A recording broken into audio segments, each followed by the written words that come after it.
This is LBC from Global, leading Britain's conversation with James O'Brien. Sorry, you've interrupted a staff meeting. I'll be with you imminently. Keith, remember when we had the I told you so tin? Was that just for Brexit stuff, or could we rattle the I told you? Because I know Keith nearly retired early. I had to put so much money in the I told you so tin in the aftermath of Brexit. Was it for other stuff as well, or was it just for Brexit? It's just for Brexit, wasn't it? Because I'm afraid I'm reaching for the I told you so button again today with news that net migration has just come down to 204,000. Count them. 204,000. I mean, the word is plummeting, and I told you that this was going to happen. It wasn't a particularly perspicacious contribution to our conversations because the evidence has been there throughout. I'll leave you to decide why it is so completely and roundly ignored by everybody who professes to be profoundly concerned about immigration. It's coming down at a rate of knots, and spoiler alert, it's going to come down further.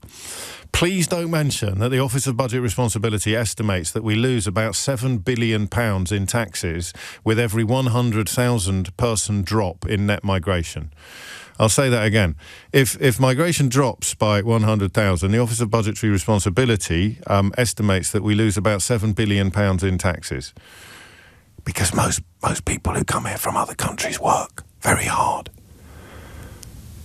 So if you were to add that to today's ludicrous rhetoric about the two-child benefit cap, losing 100,000 migrants costs 2 child benefit cap abolitions, 2 and a bit child benefit cap abolitions. So if you're being encouraged today, and people work very hard to encourage you to be ignorant and furious at the same time, and it's not your fault you're ignorant, it's the job of people who get paid to give you the facts. That's why you're ignorant.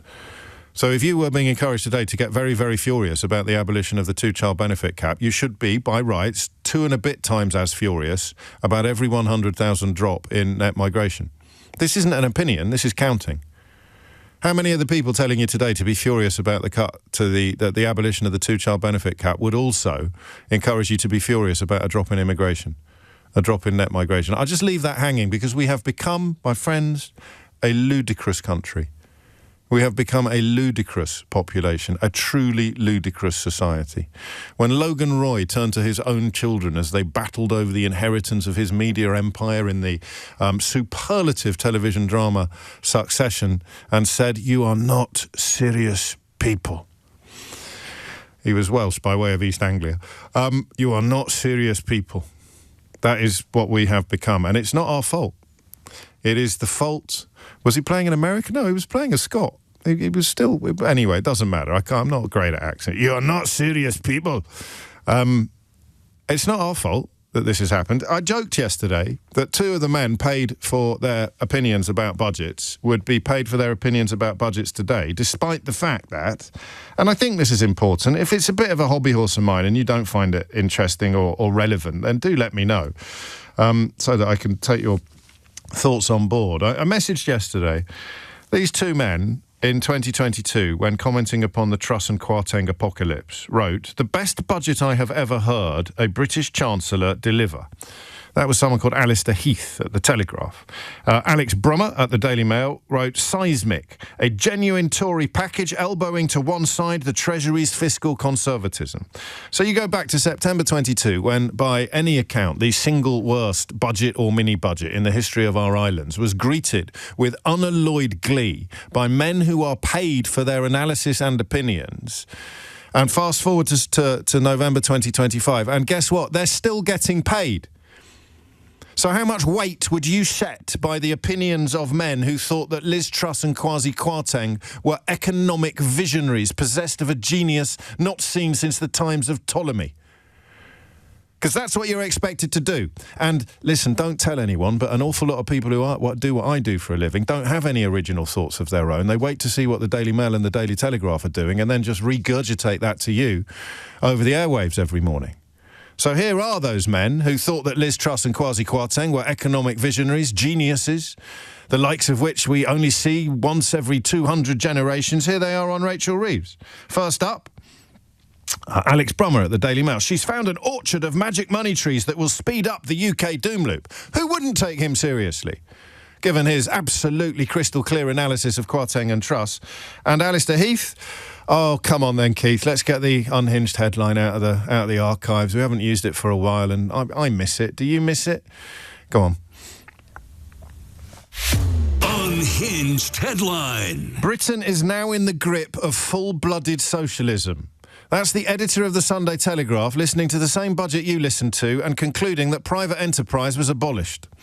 That everything is now in the arms and the ownership of the workers. Every company operating in this country, from Morrison's to Mercedes-Benz, actually I'm not sure they do operate in this country, but anyway, all the factories, they're now owned by the workers. The means of production, it's all owned by the workers. Don't take my word for it. Alistair Heath is absolutely adamant. The country is in the grip of full-blooded socialism, and those people get paid to inform political discourse. And some people just suck it up without even pausing to breathe and regurgitate it to you. So what are we supposed to regurgitate today? Taxes have had to go up because of austerity, Brexit and Boris Johnson. Boris Johnson being in charge during COVID, which made everything worse, everything more expensive and caused tens of thousands more deaths than we needed to endure. That's not an opinion, that's counting. Taxes had to go up because of Brexit, austerity and Boris Johnson. Right? How much have they gone up by? £26 billion. How much of that is earmarked for the abolition of the two-child benefit cap? Presumably, listening to some of the coverage this morning, at least, 25 billion, right? Because we're going after the strivers. We're going after the work. Yeah, why should I subsidise lazy, feckless, work-shy layabouts who spend all their money on flat-screen televisions and tenant super? Yeah. So how much of the 26 billion do you think is earmarked for the abolition of the two-child benefit cap? 24? It must be 24. Oh, okay, look, I'm being facetious. 20, it must be 20 billion, right? Because that's all that we're talking about today. The two-child benefit cap. Give me a call. Tell me how cross you are about the abolition of the two-child benefit cap. Yeah, 3 billion. 3 over 26, right? 3 over 20. 3 billion out of 26 billion. Also, you will not find a qualified contributor to this discourse who thinks that that's a net loss to the long-term economic health of the country. You look after the poorest children, they become much more likely to be productive citizens when they grow up. Oh, and by the way, it's about 40% of families who are on universal credit are in work. So it's not even about the unemployed. So when they're talking about the feckless work-shy layabouts, they are not telling you that 40% of them are actually working families. The poorest children in the country. The poorest children in the country, measurable, that's not an opinion, it's counting, are going to be less poor. They're going to be dragged out of poverty by a tax rise that constitutes a relatively tiny fraction of the overall tax rise necessitated by, altogether now, Brexit, austerity and Boris bloody Johnson. But what would you do, seriously, if I'd spent the last 14 years telling you that austerity was necessary? We've got to suck it up, chaps. Austerity's a great idea. Boris Johnson, love him. He's on the show tomorrow. I'm going to tickle all his toes. I only managed to do 9 of them yesterday, last time he was here. By the way, when Boris Johnson shuffles off this political coil, Nigel Farage will be replacing him on my Christmas card list, and I'll be treating him like the second coming, or indeed the third coming. So if I'd spent 14 years telling you austerity was brilliant, Boris Johnson was a genius, Liz Truss was an economic visionary, and that Brexit was a brilliant idea, what would I be doing today? I'll tell you what I'd be doing today. I'd be resigning, actually. But if I didn't have an honest bone in my body, I'd be pretending that the reason why Rachel Reeves has had to put taxes up had nothing to do with all the things I told you to do and vote for, from Boris Johnson to Brexit to austerity. And because that's desperate and pathetic and deeply dishonest and immoral and unchristian and all the other things you can think of that we're supposed to care about in this country, I'd have to find somebody for you to attack instead. Who are you going to attack today? For the sins of Brexit, the sins of Boris Johnson, the sins of austerity, the sins of Liz Truss. Who are you going to attack? Who on earth can you attack if you're not going to attack the people responsible for the problems that you helped create? Step forward. The poorest children in the country. We're going to attack them. I mean, we might pretend that actually, no, we're attacking their parents without mentioning the fact that most of them are in families that are working. They're just not being paid enough to survive in this society where the rich get annually much, much richer. Who are you going to attack today? To cover up the fact that the economic problems Rachel Reeves is charged with fixing were caused by you. You and your arrogance and your ignorance and your tabloid sensibilities dedicated to whipping up hatred of immigrants in order to drag us out of the single market and turn us in to the first population in the history of humanity to actively vote to impose economic sanctions on itself. Who are you going to blame it on? All these things you have done. David Cameron, Boris Johnson, Liz Truss, Theresa May. Who are you going to blame it on? All the things you did, all the toes you tickled.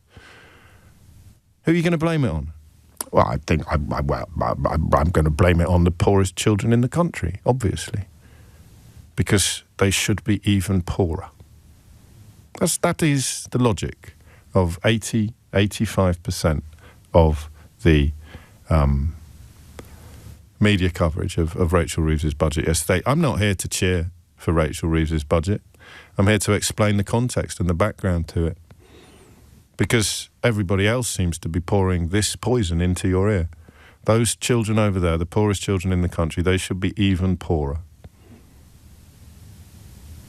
That's the only solution to the problems caused by all the things that we told you to vote for.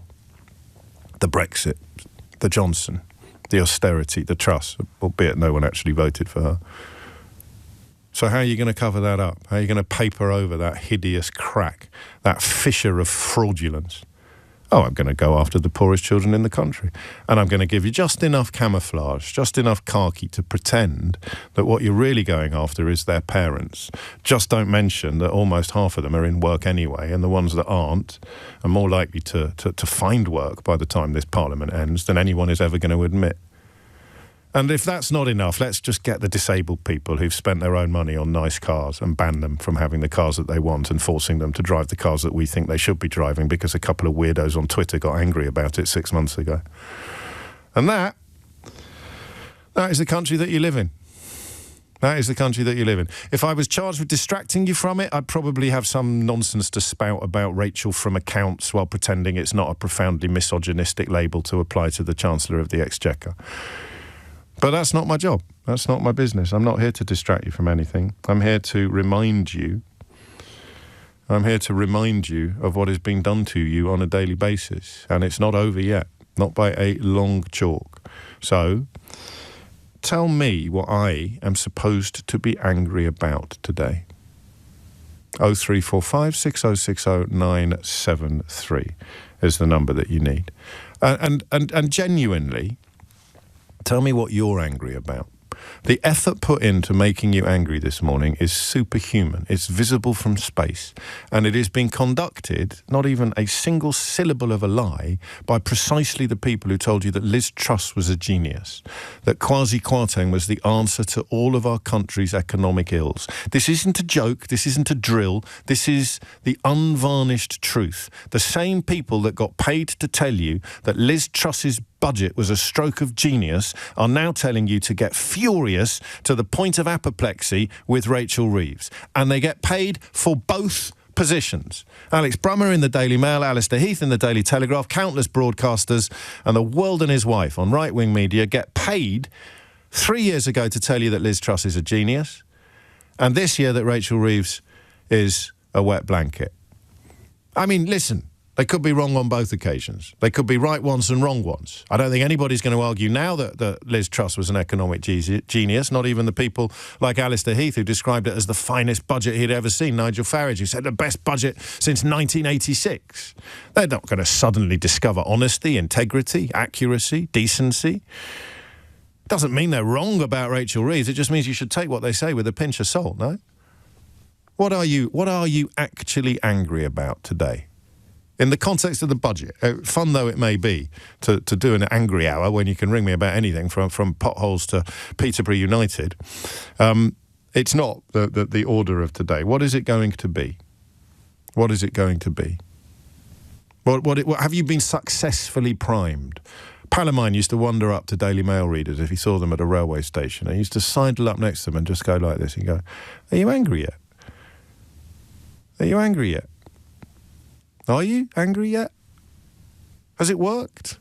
Has the blue touch paper been lit? Are you blaming children for the fact that Our economy is still reeling from the idiocy of Brexit. What did John Major tell us earlier this week in a speech that was studiously ignored by all the media outlets that I've just mentioned? £100 billion of trade and the tax that would be commensurate with those figures. Are you angry yet with people who weren't even born when the country voted to leave the European Union? Are you angry with them yet? Are you blaming them yet? Children who haven't even been born yet.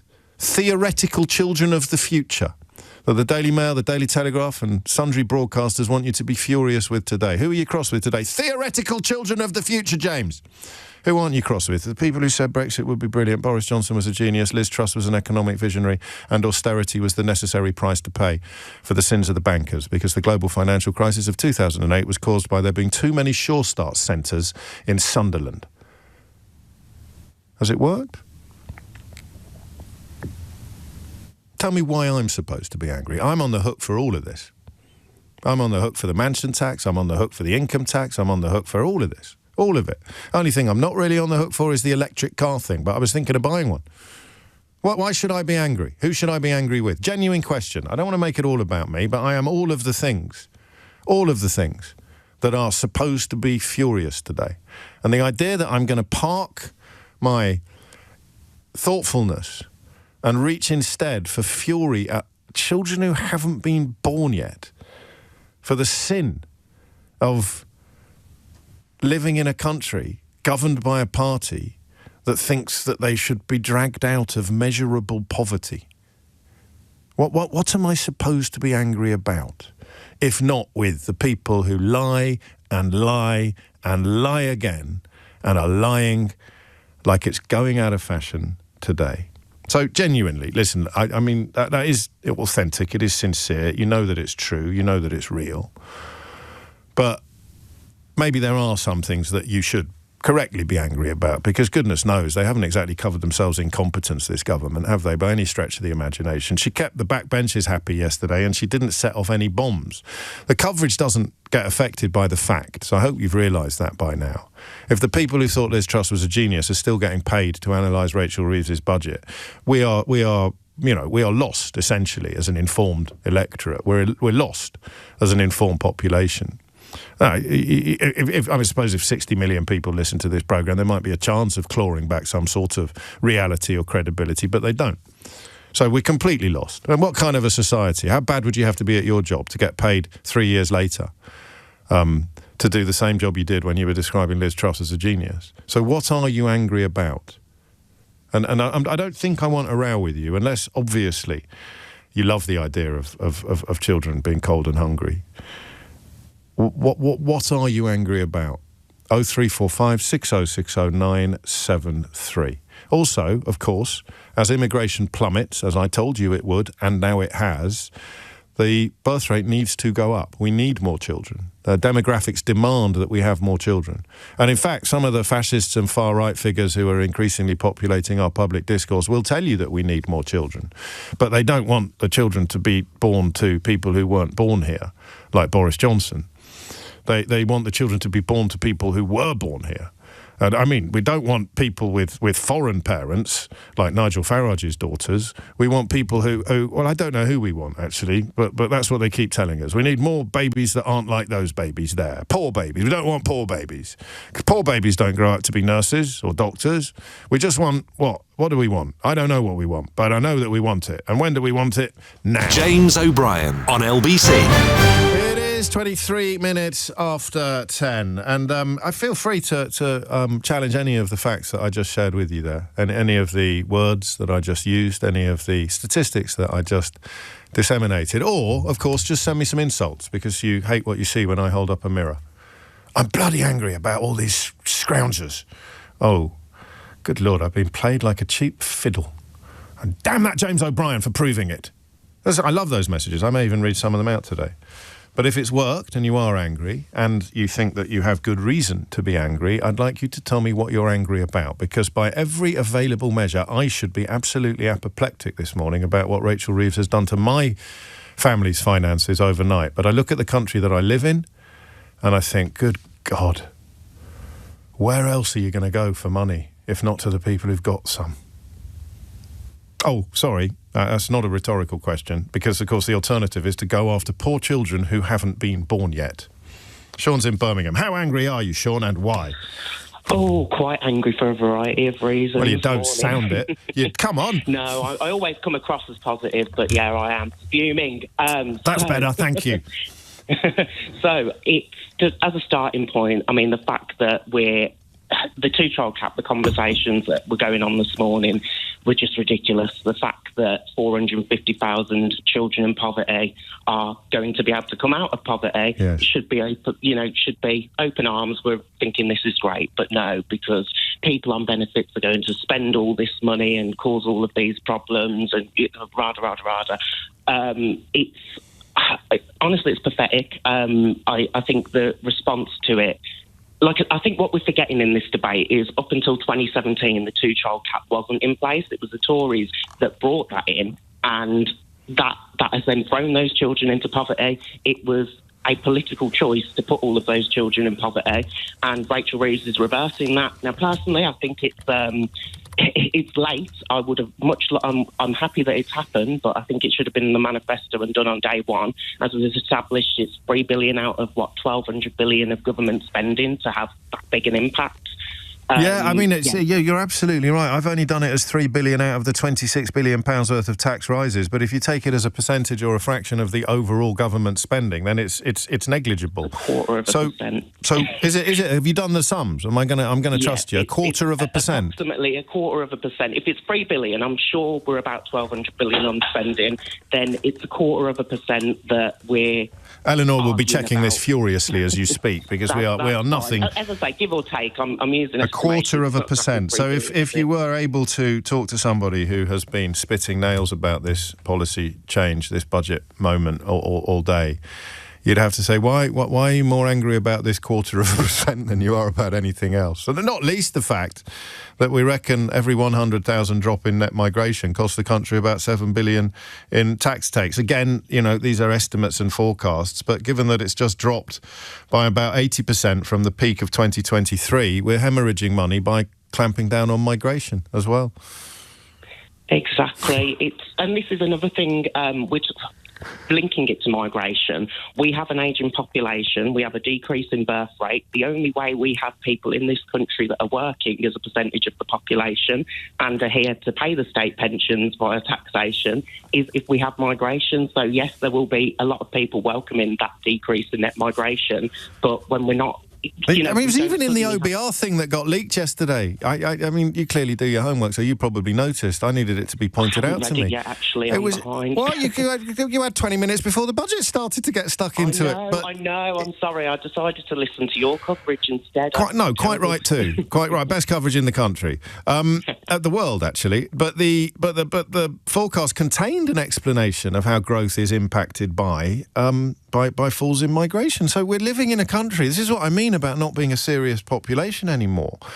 We're living in a country where you have two voices speaking at the same time. The same person speaking in two voices at the same time, attacking immigration, saying it must come down, it must come down, demanding growth while ignoring the fact that every available measure tells us that you can't have growth without immigration. And in fact, cutting migration cuts growth. It's there in black and white in the OBR's analysis. This is it. And I think there's one final point on this to do with my anger, is where was the exit tax? We talked about, I think it was last week, we spoke about the 2 up, 2 down situation and that being taken away. There was no conversation that we weren't having an exit tax. I know that the mansion tax came in. I don't think that was enough the way that they did it. I thought you could have done it on a percentage basis, but it's a bit weird that I mean, again, I have a bit of sympathy for them not doing performative politics. So 5 million is the upper limit. So if you live in a £50 million house, you're going to pay the same as someone who lives in a £5 and a bit million house. But I presume that the numbers of people living in £50 million houses are so tiny that it wouldn't actually raise a significant amount. We can't have our cake and eat it. We can't complain about the negligible nature of the two-child benefit cap while also getting cross about the equally negligible, even more negligible amounts of money that would be raised by going after people in really expensive houses as opposed to hard-working strivers like me who will be on the hook for the mansion tax. I did do a little bit of maths on that one with the 0.5% that was spoken about, because I think this is raising about 430 million. Yeah, that's what they say. The conversation was about 0.5% on anything over 2 million initially. I could have just made that up. I'm not certain. Well, it would have been, but maybe came from a think tank. It may not have come from the government.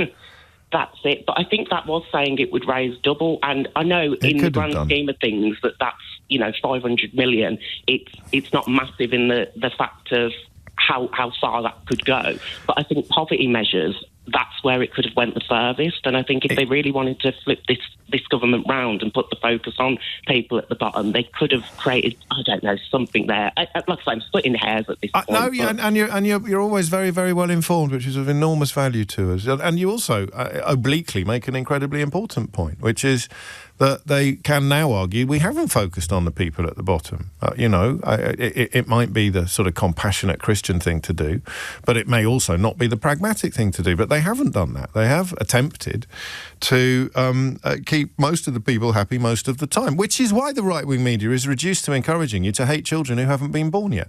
I'm really sorry, but it is that simple. Sean understands. But just in case you don't yet, you can tell the reality of a situation by the desperation of the people attacking it. And the people attacking Rachel Reeves are precisely the same people that brought you Brexit austerity, Boris Johnson and Liz Truss.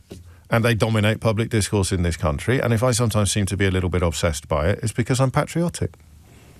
And patriotism demands that you care about your fellow citizen, especially when they've been told to hit themselves in the face with a frying pan every morning for the last 10 years. James O'Brien on LBC. 10:34 is the time. I do occasionally flirt with the thought of what it would be like if you were deploying the tactics of the other lot so entirely. So when Rachel Reeves says, I'm asking everyone to make a contribution, if you were at the shallower end of the media, but coming at it from perhaps a slightly more compassionate perspective, then you could say, why don't you want to? Why don't you want to make a contribution to the mess that we're currently in? Why do you think you should be exempt? Why do you hate this country? If you don't, why don't you move? That's what you do, right? If you're in the kind of tabloid business, right-wing tabloids. Why do you hate this country? Why don't you leave if you don't like it? Why don't you want to make a contribution? I want to make a contribution. I recognise the mess that we're in. Why would you not want to make a contribution? And you can't blame it on immigrants. There's not going to be any left soon, despite the fact that plummeting figure, 649,000 to 204,000. So if that figure of 7 billion per 100,000 is accurate, and I've got no reason to doubt it, but if you think I should, then please tell me why. As always, all lines of communication are open. That is, give or take, that is over 400,000 in a single year at £7 billion per 100,000. That is £28 billion lost to the economy as a consequence of net migration plummeting. Do you see what I mean about how bonkers we've become? That's a loss of £28 billion. The cost of abolishing the two-child benefit cap will be £2 billion, £3 billion, a tiny fraction of the £28 billion lost as a consequence of migration falling. A tiny fraction, actually, of the £26 billion raised by Rachel Reeves yesterday. An even tinier fraction, a fraction of a fraction of a fraction of the overall government spending. But the people who dug the hole that we are now trying to get out of are adamant that the people you should blame for Rachel Reeves asking everybody to make a contribution are poor children who haven't been born yet. And actually, that's not fair. And some who have. And some who have. Do you know what I'd really like you to do? If you fell for it, tell me how. How does it work? How do you fall for stuff that, So to some of us, it's so blindingly obvious. Does anyone still think Liz Truss was a genius? Boris Johnson was brilliant? Austerity was necessary? Anybody? Brexit was a great idea? Does anybody still think it? And yet here we are in a country where the man who probably best embodies all of that, the man who thought Liz Truss was brilliant, the man who told you to vote for Brexit, the man who greased Boris Johnson's passage into Downing Street, the man who loved austerity, he's currently leading in the opinion polls. Well, what's happened to what's wrong with us? It's absolutely incredible. A bloke sold you a box yesterday with a big picture of a fridge on it, and when you opened it, it was full of bricks. Oh, he's back today with another box. This has got a big picture of a car on it, and you can't wait to drive it. It hasn't crossed your mind that this might be full of bricks as well. Every box he's ever sold. Whatever picture was on the cover has turned out to be full of bricks. But here we are, queuing up to give him our life savings.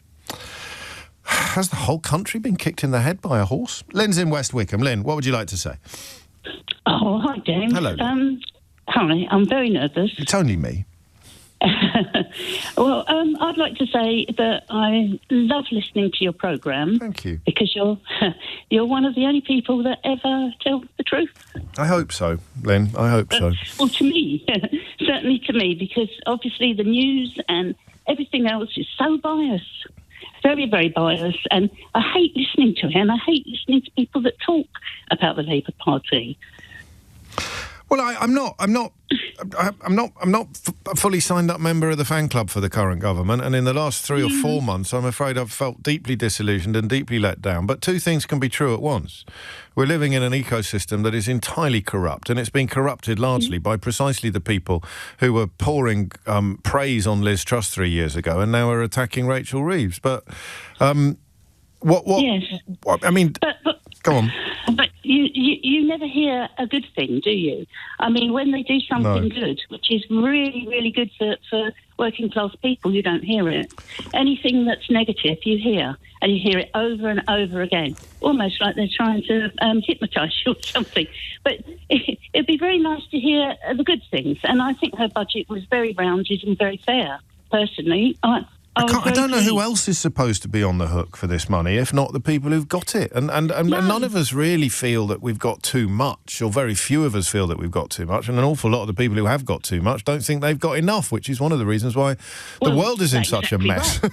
That is exactly right. But who else? You know, you hear about when they couldn't pay with the minimum wage. You hear of people, so rich that can't afford it. Well, if they can't, who can? Do you know, I got a mate who delivers ice cream to the theatres in the West End. He drives up from Stratford every day. I often bump into him, and he sent me a message last time I was talking to a business owner who was telling me that he couldn't afford, I think it was minimum wage, that he couldn't afford minimum wage. He was going to have to shut down one of his things. And he sent me a message, just said, ask him what car he drives. And it worked. It did, I mean, fair play to the fellow who was on the other end of the phone line. He didn't lie to me and say a Reliant Robin or a fourth-hand Skoda. He said a Range Rover, a top-of-the-range Range Rover. And I thought, well, how much are you paying your staff if you're going to have to shut down your business and carry on driving your Range Rover because you can't afford, what is it? How can you afford to run it? I mean, what's it going up to? Is it going up to £10.25 or have I got that wrong? £12.21, I think. So if you're age 21 and over, it's going up to £12.71 an hour. It's going up by 50p an hour, £4 a day. And they'll be queuing up to tell the Daily Mail that they're going to have to shut up shop because they can't afford to pay their staff £4 a day more while driving home in their top-of-the-range Range Rover. And I'm being lazy, and there'll be lots of people running businesses who are struggling, but you know what the right-wing message to them is? Find something else to do, or work harder, or get on your bike. Or if you don't like it, leave the country. Oh, dear. But it is upsetting when you hear nothing but negative views. Yes, well, that's what I'm here for, Lynn. And before the budget yesterday, there was a discussion. I don't know what channel it was on, and everybody was so excited that this had leaked. Yes. And we were probably guilty of that as well, although, in my defence, possibly not quite as excited as everybody else. The problem is that if this is what you do for a living, you kind of lose sight of what matters outside your bubble. Oh, my goodness, it's leaked. What does that change? Nothing at all. But, my goodness, it's leaked. And it was a very big deal on one level. But on in terms of the impact that the budget has on the people tuning in to hear about the budget, the impact was zero. Yeah, exactly. But it was the glee. It was kind of everybody so pleased. Oh, wow, they're going to have a head start on this. Yeah, again, I mean, I can, look, I know that you're right, but I am part of the problem here, not part of the solution, in that journalistically it was the most exciting thing that happened yesterday because it was man bites dog. You know, the Chancellor standing up and making a statement, revealing her budget, that's dog bites man. That happens all the time. The full detail of the budget being accidentally leaked has never happened before. So I'm going to not defend my colleagues, I am going to explain their conduct, and indeed my own, although I think Natasha and I were probably the least excited by the news of the leak in the pantheon of British broadcasters yesterday. That wasn't necessarily a good thing. Thank you, Lynn, and thank you so much for the kind words. They do mean a lot. They really do. 10:42 is the time. Alan is in Manchester. Alan, what are you angry about? Has it worked? How furious are you? Skivers, strivers, poor children, damn them all. Well, James, my anger's actually at Rachel Reeves and Keir Starmer. Go on, tell me more. Well, I just wish that Rachel and Keir would lean on that dispatch box, look across and say, this country is £100 billion poorer off because of your Brexit, started by Cameron because he was worried about his MPs jumping ship to UKIP. And then it was carried on by Johnson, aided and abetted by comrade, live from Moscow, Farage. And this country is £100 billion poorer, and you are responsible. You are responsible. Don't look at me. I'm just trying to put the right wrongs of the sunlit uplands, and there's no downside to Brexit. And it really annoys me that the Labour Party, my party, do not wade in time and time again and say, your Brexit, we're living with the consequences. And another thing, she James, kind of did. She went a little bit further than they've gone before. Oh, James, it's about a year too late, mate. It's about 10 years too late, actually, from people like me. Well, but, there wouldn't have been much point the Labour Party did. In fact, the Labour Party did do it quite a lot in opposition. They've done it rather less in government. But the better late than never is not a phrase I've invented myself, Alan. Yeah, but James, the thing is, James, from my point of view, we are sort of low in the opinion polls, and it looks like they want to elect a con man. Yes. The man who can't even spend any time in this country or in his constituency. Well, so why don't we just say... You can't just say that. You have to acknowledge that he's very good at nurturing talent. Nathan Gill, for example, was a protégé of Nigel Farage for many years, a very close friend. I believe Nigel was his mentor. He's got a lot of time on his hands. I was thinking of sending him a file in the case. He has got a lot of time on his hands. But I tell you what I'd like to know, while you've raised this subject, which is obviously one that I don't talk about very often. Did Nathan Gill ever say anything about Russia that Nigel Farage would disagree with? Do we know? I don't think he did. I mean, I think our Nigel was saying that he admired Putin as an operator. I think he was appearing on Russia Today. Do you get paid for that, do you think? You get paid. I think his earnings outside Parliament are 1.2 million, actually. But some of that will be for, very responsible and important work within his constituency, I'm sure. But do you get paid for appearing on Russia Today? Because I think everybody acknowledged that it was a sort of propaganda arm of the Russian government. I don't know if I'm being honest, I don't know if he did get. Why would he do it? And then now he's promoting cryptocurrency, which apparently is a big thing. If you were appearing on Russia Today a lot and getting paid a lot, you wouldn't really need to bribe anybody to parrot Kremlin talking points, would you? Or big up Vladimir Putin, because you'd be getting paid to appear on the propaganda arm of the Kremlin. Well, I believe you get paid on GB News. I don't know that I agree with you about this. What would happen if she'd stood up yesterday and said Brexit, Brexit, Brexit, Brexit, Brexit, Brexit, Brexit? The newspapers wouldn't look any different today. People would still be ringing Nick to say that 5% of the country is subsidising the other 95% and everybody else hasn't got a job. I mean, I don't know whether that's pessimistic or defeatist, but what changes if the entire government starts singing from the accurate hymn sheet of Brexit having cost us, according to the former Conservative Prime Minister, John Major, drawing on almost pretty much undisputed figures, cost us £100 billion in business already, and it ain't going to get better any time soon. What would change if they did that? Well, the thing is, but James, we're the government. We should drive the narrative. We instead of being proactive, we're always reactive. But what would change? For me, what would change? I think actually, if it starts getting reported on, and the thing is, at the end of the day, James, facts are facts. When we were going through the referendum, it was,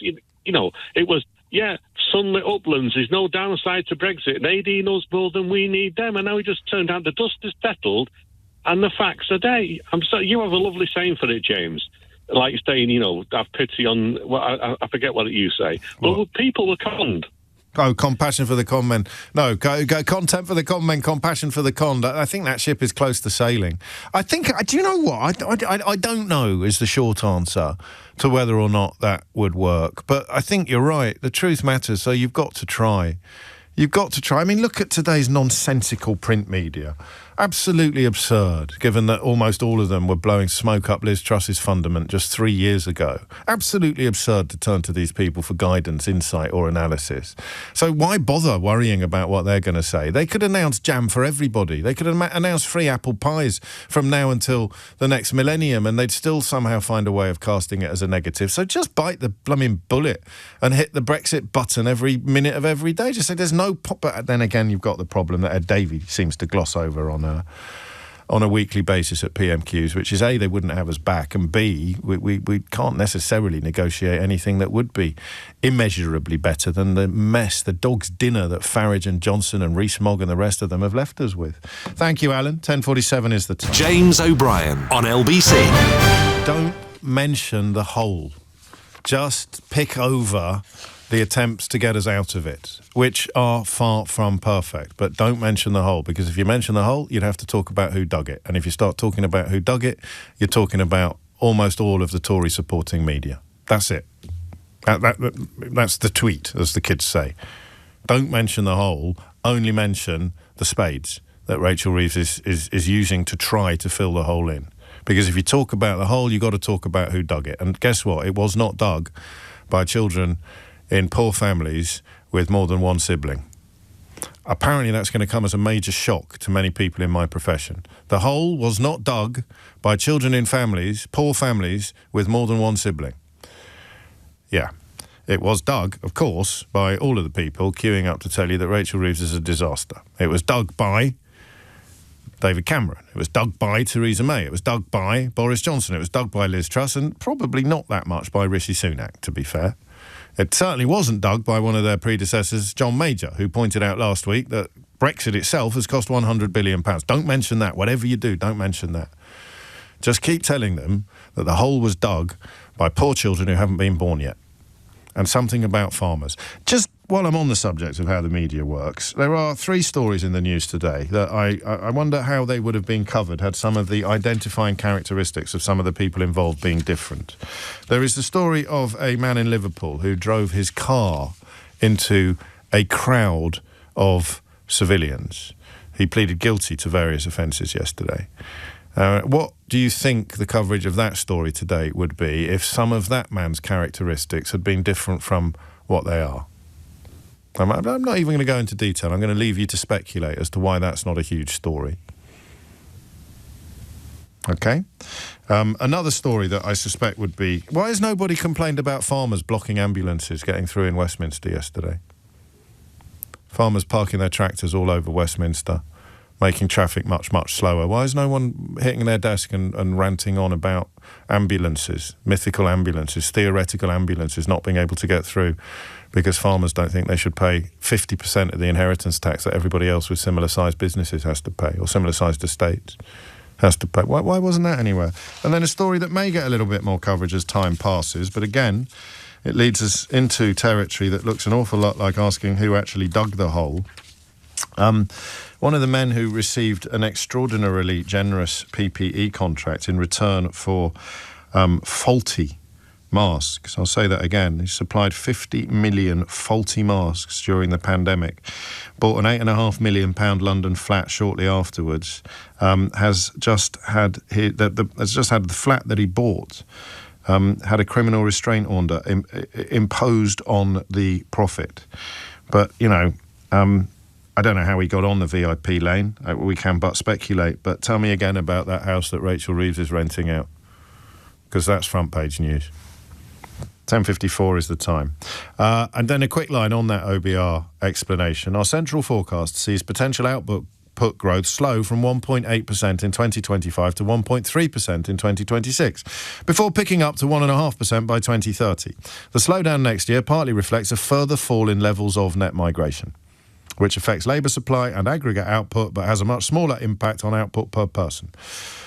So anybody talking to you about growth who's not also talking to you about net migration falling being bad is dishonest, at the very, very least. Disgraceful, at the very, very worst. I'm here to talk about growth. Could you just explain the relationship between growth and migration? Absolutely not, because I'm very, very anti-migration. Something, legitimate concerns, hotels, something. But you keep telling us that you really care about growth. Yeah, but everybody accepts the relationship between growth and net migration. Yeah, but I'm only going to talk about growth. I'm not here to talk about net migration, except on the other 364 days of the year when I can't talk about anything else. Down with that. Down with that. It affects growth in a negative fashion. Yeah, but I've told you already, we don't talk about that. That's how it works. I don't know why it's always falling to me to show you how it operates. But anyone talking about growth who's not talking about migration is a fraud. Anybody celebrating the fall in migration without also calling for a fall in growth is a fraud. Anybody calling for a fall in migration, which you've got now, one of the biggest in history, without also celebrating the concomitant fall in growth is a fraud. How many frauds are there? How many frauds? Jan is in Ivy Bridge. Jan, what would you like to say? Well, good morning, James. Hello, Jan. I would like to say that I'm a little bit sick of this constantly battering parents for child benefit, really, and vilifying them. I just want to say that when I was born in 1960, yes, the first child did not get the child benefit. It was only children, second and consecutive children that got child benefit, yes. And the reason that was done was because post-war years, they needed the working class people to have more children. I did not know that either. The logic is irresistible. Of course it makes sense. Yeah. And I think to a certain degree that may be what's going on now. We need more young working class people to contribute to our pensions and, national insurance-wise.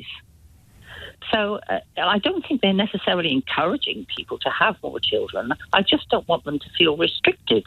I just don't think they want them to feel restricted. And 50, I think it's 50. It works out just over 50 quid a week, doesn't it? It's nothing, is it really? Well, I mean, it's nothing to the angriest people. It's nothing to the people in my line of work who would think nothing of spending, 50 quid on a bunch of flowers. Yeah. But it is perhaps a bigger sum of money to people who think that. I mean, how much money do you really need to have another child? I mean, I mean, it's a heck of a lot more than that. But of course, the really. But of course, the other thing that people always forget to say is that money is given to the child. And it was blanketed across the country so that every child born in this country got the same. Yeah, I mean, you couldn't guarantee that. There was nothing to stop Mum taking it down the pub and spending it all on cherry bees and baby shams. The money was there so that poorer people could spend it on contributing to their family income and, keeping food on the table and clothes on their children's back and whatever they chose to do with it. And all of these points stand, even though, and I know you know this, but for the benefit of people listening, you're talking about the child benefit that still applies to everybody, whereas the cap was on people who were claiming the extra dimension of benefit that goes to families on universal credit, all of whom, if you read right-wing newspapers today, are sponging layabouts. Just ignore completely the fact that they're not. 40% of those families are in work, and I don't have the figures on the ones that move in and out of work, but that will be huge as well. There'll be people listening to this radio station who are on universal credit and working, wondering what planet they inhabit when they hear people on universal credit described in the kind of terms that the people who think Liz Truss is an economic genius have been using all morning. Thank you, Jan. I like that idea of... I mean, that is... How many elephants can you get in a room before there's no room for the rest of us? We need more people. We need... a birth rate increase. If we're going to cut migration, we're going to need even more of a birth rate increase. And yet we're encouraged to get very, very cross about it being a little bit easier for families with lots of children to scrape by. What have you done? I've moved them out of poverty. How does that reach the minds of a Daily Telegraph reader? I've given them gold bullion. That's how it works. What have you done, Rachel Reeves? I've moved 400,000 kids out of actual measured poverty. How does it get reported to Daily Telegraph readers? She's given them all a Rolls Royce. You get a Rolls Royce if you have 10 children now in this country. And do you know what the really sad thing is? I'll probably get a call claiming that this time next week. James O'Brien on LBC. 3 minutes after 11 is the time. Stories that possibly will become bigger with every passing year. Chapter 467. France has just announced a return to military service, albeit that it will be voluntary. But it means that a scheme will exist for people who don't want to pursue a career in the military to spend a year or two in the military in order to be better prepared in the event of the military being needed.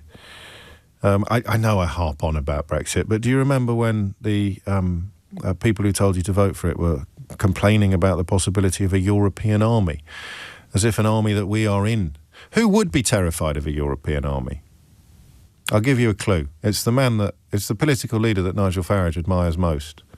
But again, for the avoidance of doubt, there is no evidence whatsoever that Nigel Farage has ever accepted bribes to parrot Kremlin talking points. That was his close friend, protégé and party leader in Wales, Nathan Gill. But I often puzzle over how the negative interpretation of a so-called European army managed to burrow so deep into the Brexit debate. I'm not a military man, but I'm fairly confident from my studies of history that the armies you need to worry about are not the armies that you're in. It's the other lot that you should be worried about. But they got it, didn't they? I mean, I wonder, of all the Brexit nonsenses, whether the European army was one of the biggest in the long term because of the threat of Russia. And if you were Russia and you had designs on Crimea, or you had designs on Kyiv, or you had designs on parts of Poland or Estonia or Latvia, what would be your worst nightmare? Yeah, European army. Not NATO, oddly, because if you can get someone in the White House who does your bidding, if you can get someone in the White House who is in awe of you or frightened of you, then NATO doesn't actually represent the bulwark against Soviet expansion that it was conceived to achieve. If you are Vladimir Putin and you have illegal imperial ambitions, what is your worst nightmare?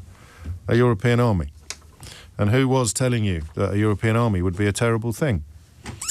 The bloke who didn't take bribes from a Kremlin stooge, but of course was mentor to the bloke that did. Funny that, isn't it? It's strange how these threads get tied together so neatly. Sheila had that bloke who hasn't been elected by anybody but keeps popping up at Farage's press conferences all the time, despite Farage's well-documented hatred of unelected bureaucrats. The unelected bureaucrat who's all over reform like a rash. He was on with Sheila last night. She asked him a perfectly reasonable question. I thought that lot were really big fans of perfectly reasonable questions. Wasn't that the defence he offered up when he was disseminating Andrew Tate's lies in the aftermath of the Southport murders? That was what Farage said, wasn't it? I'm just asking questions. Sheila Fogarty was just asking questions last night about the man who was mentor to the Russian stooge, the Kremlin parrot. But that, what's his name? Is it Zia Yusuf? Had a right old fit of the vapours. Funny how the free speech crowd hate free speech, isn't it? I may play you that clip. Have I played? I think I should, actually. Sheila was on characteristically cracking form, asking a perfectly reasonable question of an unelected bureaucrat who apparently speaks for a political party, led by a man who hates unelected bureaucrats and has spoken for years about how they should have nothing to do with democracy or politics. Riddle me that! And a perfectly reasonable question about whether the man who's been parroting Kremlin propaganda for as long as anybody could remember is, in fact, some sort of Kremlin stooge, just like the bloke that he was best mates with, until suddenly he wasn't. And he's now in jail for being a Kremlin stooge. So we may talk about that a little bit later, but I want to talk next about the thing that just popped up towards the end of the programme, towards the end of the last hour there. And it's the reality of being on universal credit. I mean, you know what happens, don't you, when we read headlines about how all our money is going to people on benefits. They never mention pensions. Never mention pensions, which went up yesterday by quite a lot. The old age pension went up yesterday by quite a lot, and I am not here to make vulnerable pensioners feel more vulnerable. I think it's quite a lazy rhetorical flourish to sort of try and blame pensioners for everything, but the notion of our system currently being over-generous is a valid one. But nobody really feels, as a pensioner, that they were targeted by yesterday's budget. I mean, literally. I mean, old age pensioners in receipt of the state pension. Literally, that is a benefit. So that is when you read headlines about going after the strivers to reward people on benefits, they don't mention that that's largely pensioners, maybe even mostly pensioners. I need to double check. The old age pension is one of the biggest drains on the public purse, but it's a good drain, right? It's a drain to be proud of. But they don't want you to think about them. They want you to think about people who are on universal credit. And I'd like to dedicate the next hour of the programme, or at least the 40 or minutes or so we've got before Simon Marks joins us, Mystery Hour from 12, don't forget, to people who have been on universal credit, whether you were working or not. I think it is the single most misunderstood element of public policy in the country at the moment, with the possible exception of Motability schemes. But universal credit will affect a lot more people than Motability. So, for example, if I were to ask you, how much do you think you get every month if you're single and under 25? You're on universal credit, you're single, you're under 25. How much do you think you get every single month? I'm ignorant as well. Let me make that absolutely clear. I don't know. I was on income support for a few months, many, many years ago, and it also qualified you for housing benefit. So the figure of how much you got on income support was largely meaningless in the overall figure, because you also got help with your rent. You got your rent paid pretty much in its entirety. I don't know what happens with your rent if you're on universal credit, but I know that if you're single and under 25 and relying on universal credit, not in work, you get £316.98 per month. Per month. £316.98 per month. If you're over 25, you get 400 quid. I don't know what happens on your 25th birthday that means you need 32 quid a month more, 8 quid a week more, just over £1 a day more than you needed when you were 24. But there it is. If you're 25 and over, you get 400 quid. The really tough bit is if you live with your partner, you don't get 800 quid, you get 500 quid. So it goes up by £97.55. What a weird system. And I also find myself wondering whether it was a good idea or a bad idea to conflate the two. It was Ian Duncan Smith, wasn't it? To actually conflate the two, so that people who are either not very bright, not very well informed, or not very nice can pretend to believe, because they can't still believe it, and certainly not if they've been working in the media for more than 5 minutes. They can't honestly believe that everybody on universal credit is unemployed. They must know that about 40%, and the figure's stayed more or less steady since it was introduced. So they must know that about 40% of people at any one point in time are employed. 40% of households will have somebody in them working. But what you don't know, well, I haven't got the numbers to describe, is how fluid the 60% is. So how many of the 60% were working last year or will be working next year? The rump of people, beloved of tabloid tyrants, who never work, never will work, never want to work, never did work, that little rump of people is hard to measure. But by conflating people in work with people out of work, then you end up creating an environment in which people can pretend, because I refuse to believe anybody still considers this.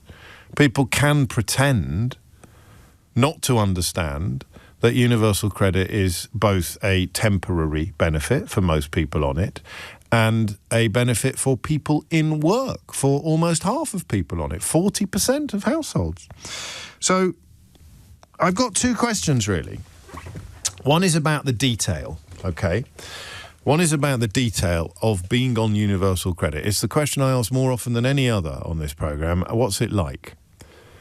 What is the financial... Because there's two bits I don't understand. How do you pay your rent? Is that a separate bet? Forgive me for not knowing this. I should, especially as I'm throwing bones at people who pretend not to understand things. At least I'm being honest about the stuff I don't know.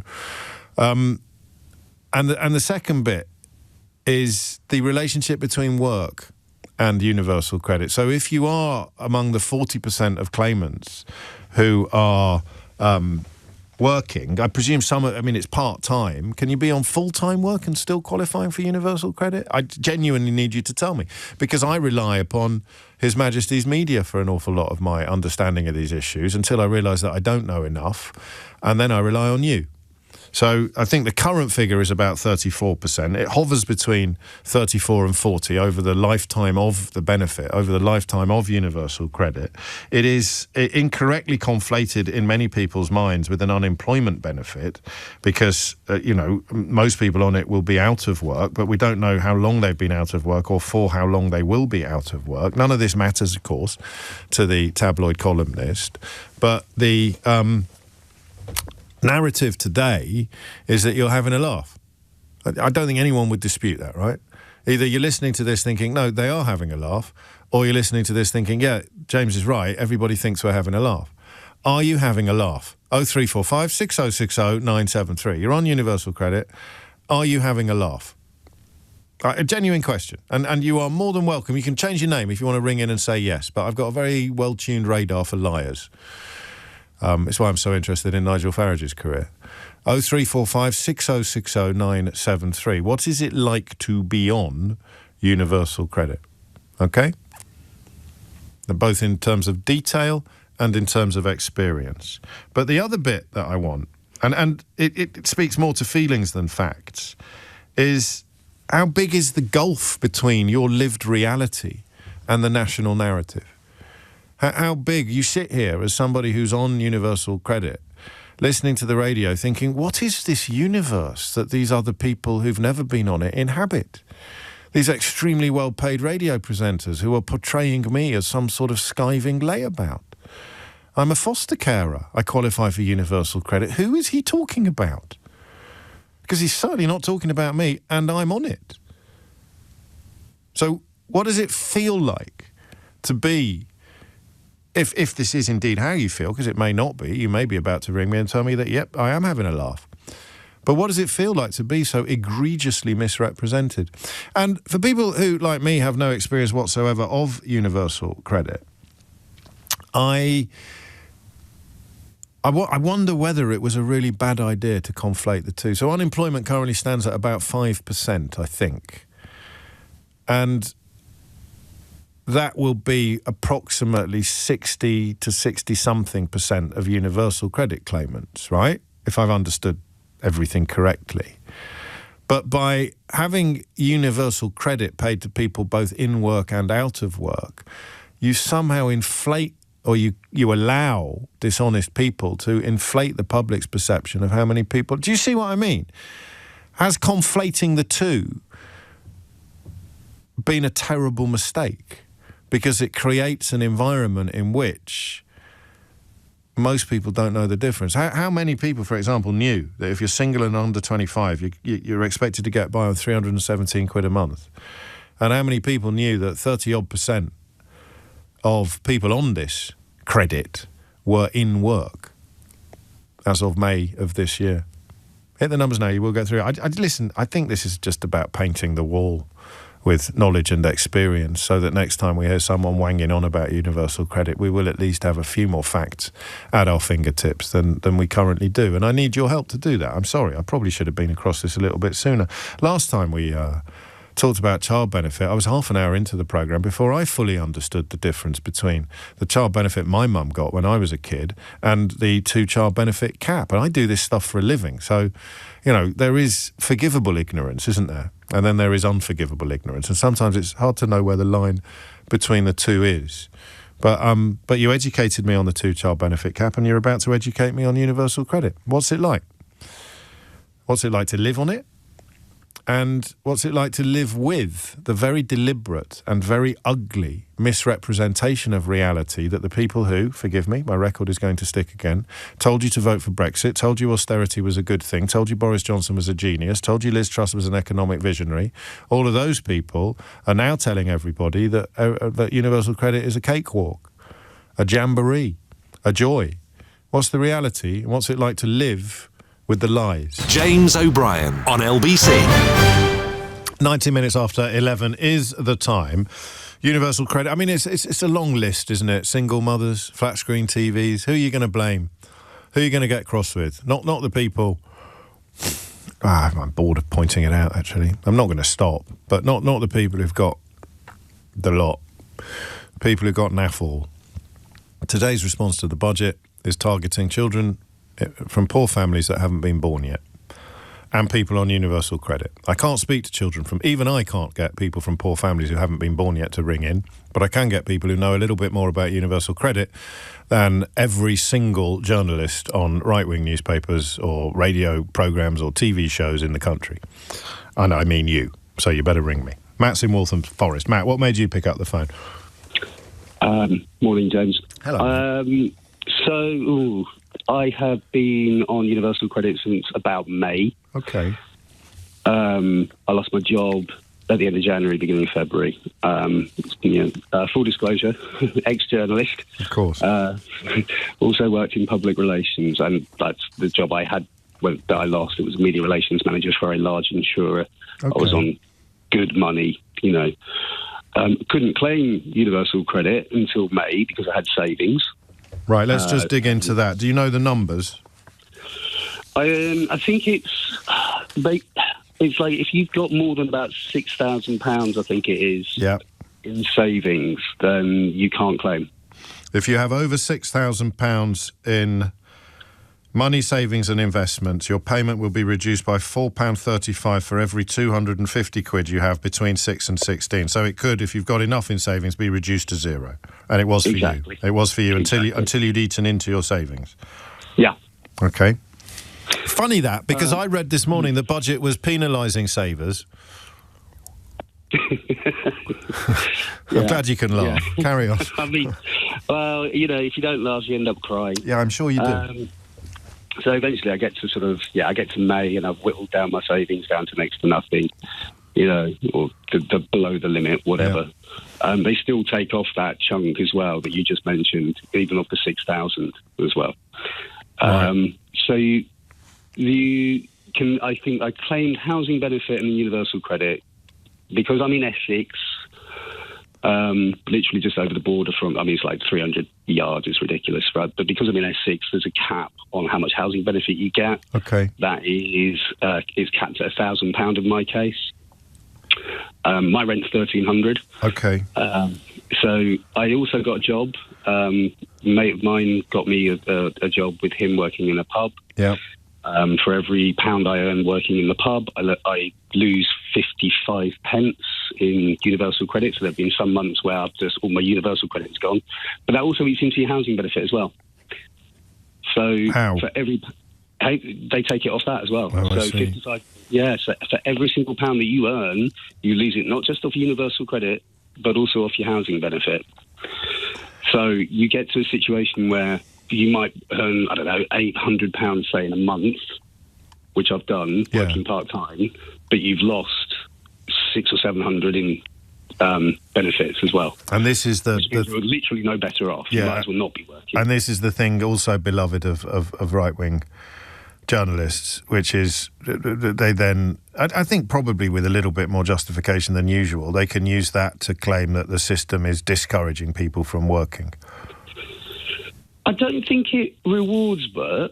No. I think that's part of the problem. I can see why people would get to the point where they just gave up and went, sod it. I can as well, actually, to be fair. And I mean, you have to also have these sort of, it's roughly once a month or something like that, meetings where you're sort of proving that you're still looking for work. I mean, they tend to leave me alone at the job centre because they know I am. I was saying to your researcher, I think I've probably applied for about 400 jobs, something like that. I've had numerous interviews, but I'm in this weird kind of place where I'm sort of, I guess, middle management, if you like, where I want to take, if I want to take the step up, there's the number of people competing for the same jobs is insane. I lost out on one not that long ago, and I got this hilarious. It was for a regulatory body, and there were four candidates rather that they picked out, and I was in the top two essentially, and I got told that I beat somebody really, really senior from a rather large bank, let's put it that way. Yeah. But lost out to someone who had a bit more government experience, and I just wanted to bang my head off the desk. Yeah, it was, I'm sorry.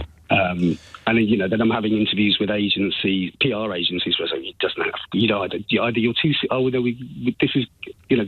you'd be great for this role, but we think actually you'd be better for a higher level role, but we don't have any. Yeah. It's just like, I don't care. Like, just give me a job. How much of a shock to the system was the reality of the universal credit system? I'd never claimed before in that way. I mean, I'd sort of had a couple of periods of a few weeks out of work kind of thing when I was younger and had to claim job seekers. And I remember going into the job centre and having a conversation with them and then just looking at my CV and going, well, there's nothing we can do for you. Yeah. So you need to go to employment agencies or headhunters and anyone who's just tuned in who's shouting somewhat unkindly at the radio, well, do something else then. You have. You've gone to work in a pub. You've tried to make sense of it. Can I just... Because, yeah, exactly, right. There's just one thing on that, right? So a couple of weeks ago, I applied to work for Royal Mail through an agency. Yeah. And went through all the DBS checks, the licence checks, the work. Told to turn up at the sorting office at 8 a.m. Monday morning. Yeah. So duly do that. Get there. There's another guy there waiting. We start chatting. He'd turned up a month earlier. And being told there was no job, but then he went back to the agency and they said, oh no, we got the dates wrong, it's next month. So he comes back the same day as me. We turn up, manager comes down and said, sorry lads, there's no jobs. And we said, what? And he said, well, we told the agency something like 6 or 7 weeks ago we don't have the budget for any relief work this year. Good grief. Yeah. Right. So it's, I went down the road for like a cleaning job, which I was told might be full-time, only to discover that actually it was get out of bed at about 4:15 in the morning and do 5 till 9, Monday to Friday. I was like, but hold on, that's part-time. Yeah. Well, I'm going to get taxed massively because I've got a second job. I'm going to lose all my benefits, and actually I'm going to be no better off. I'm having to have conversations with my ex-wife about whether or not I can actually have the kids for Christmas this year because I don't know if I can feed them for the week. And coverage of the budget on a day like today portrays people like you, let's be kind, in a rather different light from the one that you're actually living in. Well, for me, it's a really ironic situation given that I used to cover the budget every year. Yeah. I mean, I was a personal finance and economics journalist. I didn't miss a single budget until this year. Yeah, but you weren't lying. You weren't pretending that everybody on universal credit was secretly living a life of Riley. I worked for the BBC. So there you go. We got battered. We're always getting battered, aren't we? Yes, you are. You are. I'm sorry, mate. So, I mean, that is incredibly helpful for people listening to the programme, but it's naff all use to you. No, and the worst bit is I've got other friends, similar ages, similar levels of their career, who are having exactly the same sort of problems. I've got one friend who's just been kicked off universal credit altogether. Why? And he can't understand why. And I've ended up saying to him, look, my sister used to actually work for these guys. Call her, and she'll be able to tell you. There's lots of like little flicks and tricks. You say mental health issues, do this, do that, do the other, and then they have to take it more seriously. They escalate it. They investigate it properly. I had to go through something similar to that myself because initially they weren't paying me the correct amount of money, and I didn't know how to deal with it because it is a bureaucratic nightmare. How you work in that system if you're not used to it. It's bewildering. And if you didn't have mental health problems before the process started, you might have some... I don't even mean that flippantly, actually, because, if you're anxious or stressed, then this is just going to make everything measurably worse. It makes getting out of bed very difficult. A month too early, man. I mean, that is extraordinary. And the Royal Mail, of course, is in private hands now, so they're not making a political point. I'm just reflecting on how there won't be any real system of... accountability or complaint. So people said to me, well, why didn't you go back to the agency? What was the point? They obviously screwed up. Go back and trust them again. Or whatever. Why? Yeah, exactly. Why? Go and put another package of hope in their hands and see what they do with it this time. I probably am interviewing, I don't know, and the last one was last week for a boutique PR agency. Yeah. By the end of the interview, I was like, even if they offered me a job, which I don't think they're going to do, it wasn't going to start until the end of January. We're talking about some charismatic founder of a PR agency. Yeah. You've probably encountered a few of them yourself in your career, right? Yeah. Working for those people, it's not fun. I've done it before. No, tricky. I hope someone listening is you've kind of given them and if anyone gets in touch, I'll pass on your details. But I know that is a bit meaningless in the great context of what you're describing. And you mentioned it was ironic, and that is a very mild word. The reality of what you're describing will be coming, and it's ironic given what you used to do for a living, it will be coming as a headline news to an awful lot of people listening to this who have previously been relying on the actual headlines and concluding that, life is too easy for people like you and the system is too generous. How angry are you with the currently unborn children of the poorest families in the country, man? Not in the slightest. What's wrong with you, man? Yeah, I know. I just one final point, if I may. I think people don't realise that there's a lot of middle earners, or were middle earners, who are in this situation. I think this is an unreported kind of problem, actually.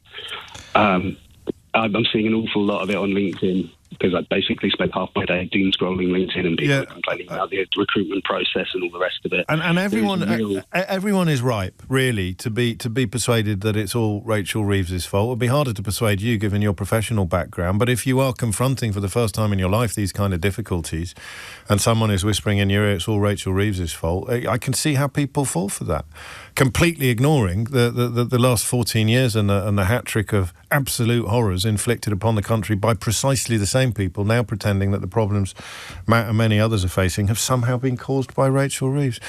Mate, take care. I think that was a fairly comprehensive interview with Matt. If you liked what you heard, I hate doing this, and I'm very uncomfortable doing it, but if you liked what you heard and you think you might have some work for him, give us a call. James O'Brien on LBC. 33 minutes after 11, and all your money is being stolen from you to give to people who don't deserve it or need it. That's your news. I might go home now, or start Mystery Hour early. That is how almost everybody else is going to be covering the budget. And of course, most of them are exactly the same people that brought you Brexit, austerity, Boris Johnson and Liz Truss. All your money. They're taking all your money and they're giving it to scroungers. And poor children who haven't been born yet. Don't mention the pensioners, because we never do. But there it is. That's it. That's the story. That's the headline. That's it. It's all over. What's it actually like to be on universal credit? Who cares? Who cares what it's actually like? I've got headlines to write. Including, in the case of the Daily Telegraph this morning, the country is in the grip of full-throated socialism. You got somebody who, and I don't have more sympathy for middle-class people than I do for people who are poorer. I just don't. I have identical sympathy for people worried that they won't be able to have their kids this Christmas because they haven't got enough money to feed them. I don't care what your background is, but if you happened to do a job quite similar to mine back in the day, then obviously it's going to touch me in a way that's slightly different from if you used to do a job that's a million miles away from mine. But goodness me, the notion that people who call themselves journalists are describing an entirely unrecognisable universe to their readers and listeners and viewers and creating precisely what I just described. Rachel Reeves says, I am asking everyone to make a contribution, and the people who really, really, really, really hate the idea of making a contribution, making a bigger contribution, are trying to persuade you that all that money is going to be going to poor children who haven't been born yet and this unaccountable army of skivers. Simon's in Watford. What's it really like, Simon? To be honest, James, it's really, really tough. I find myself every month scrapping around to try and pay bills. Having worked all my life since being 15 years old, really. Yeah.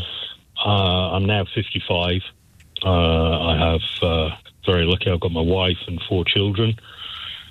And we could afford 4 children up until the point of everything going to hell for me. My business went. I then got employment on a self-employed basis. That then went.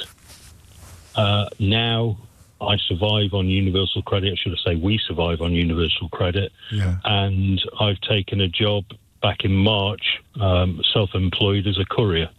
So I deliver parcels daily. And you still qualify for universal credit? Yes, because they have a minimum income floor before which they don't take off money for earning. But it's...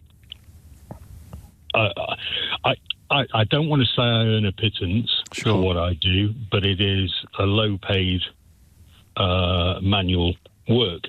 You know, it's not skilled. I worked in legal services for many years, and before that I ran a successful marketing company. Yeah. But at 55 years old, I apply for many, many jobs a week. I've lost count. I've stopped even using a tracker. I haven't had an interview since January, which I put down to my age. Yeah. I applied for a TfL taxi license for a minicab, so I could do Uber, because I thought, you know what, I can drive. I used to drive many miles. I thought, you know, I'll do that. I applied on July the 31st, 2024. I got my first response from TfL in August this year. A whole year, 12 to 13 months. £1,000. You sent them £1,000? Medical fees, exams. That's what you would have to find in order to get the licence. Yeah.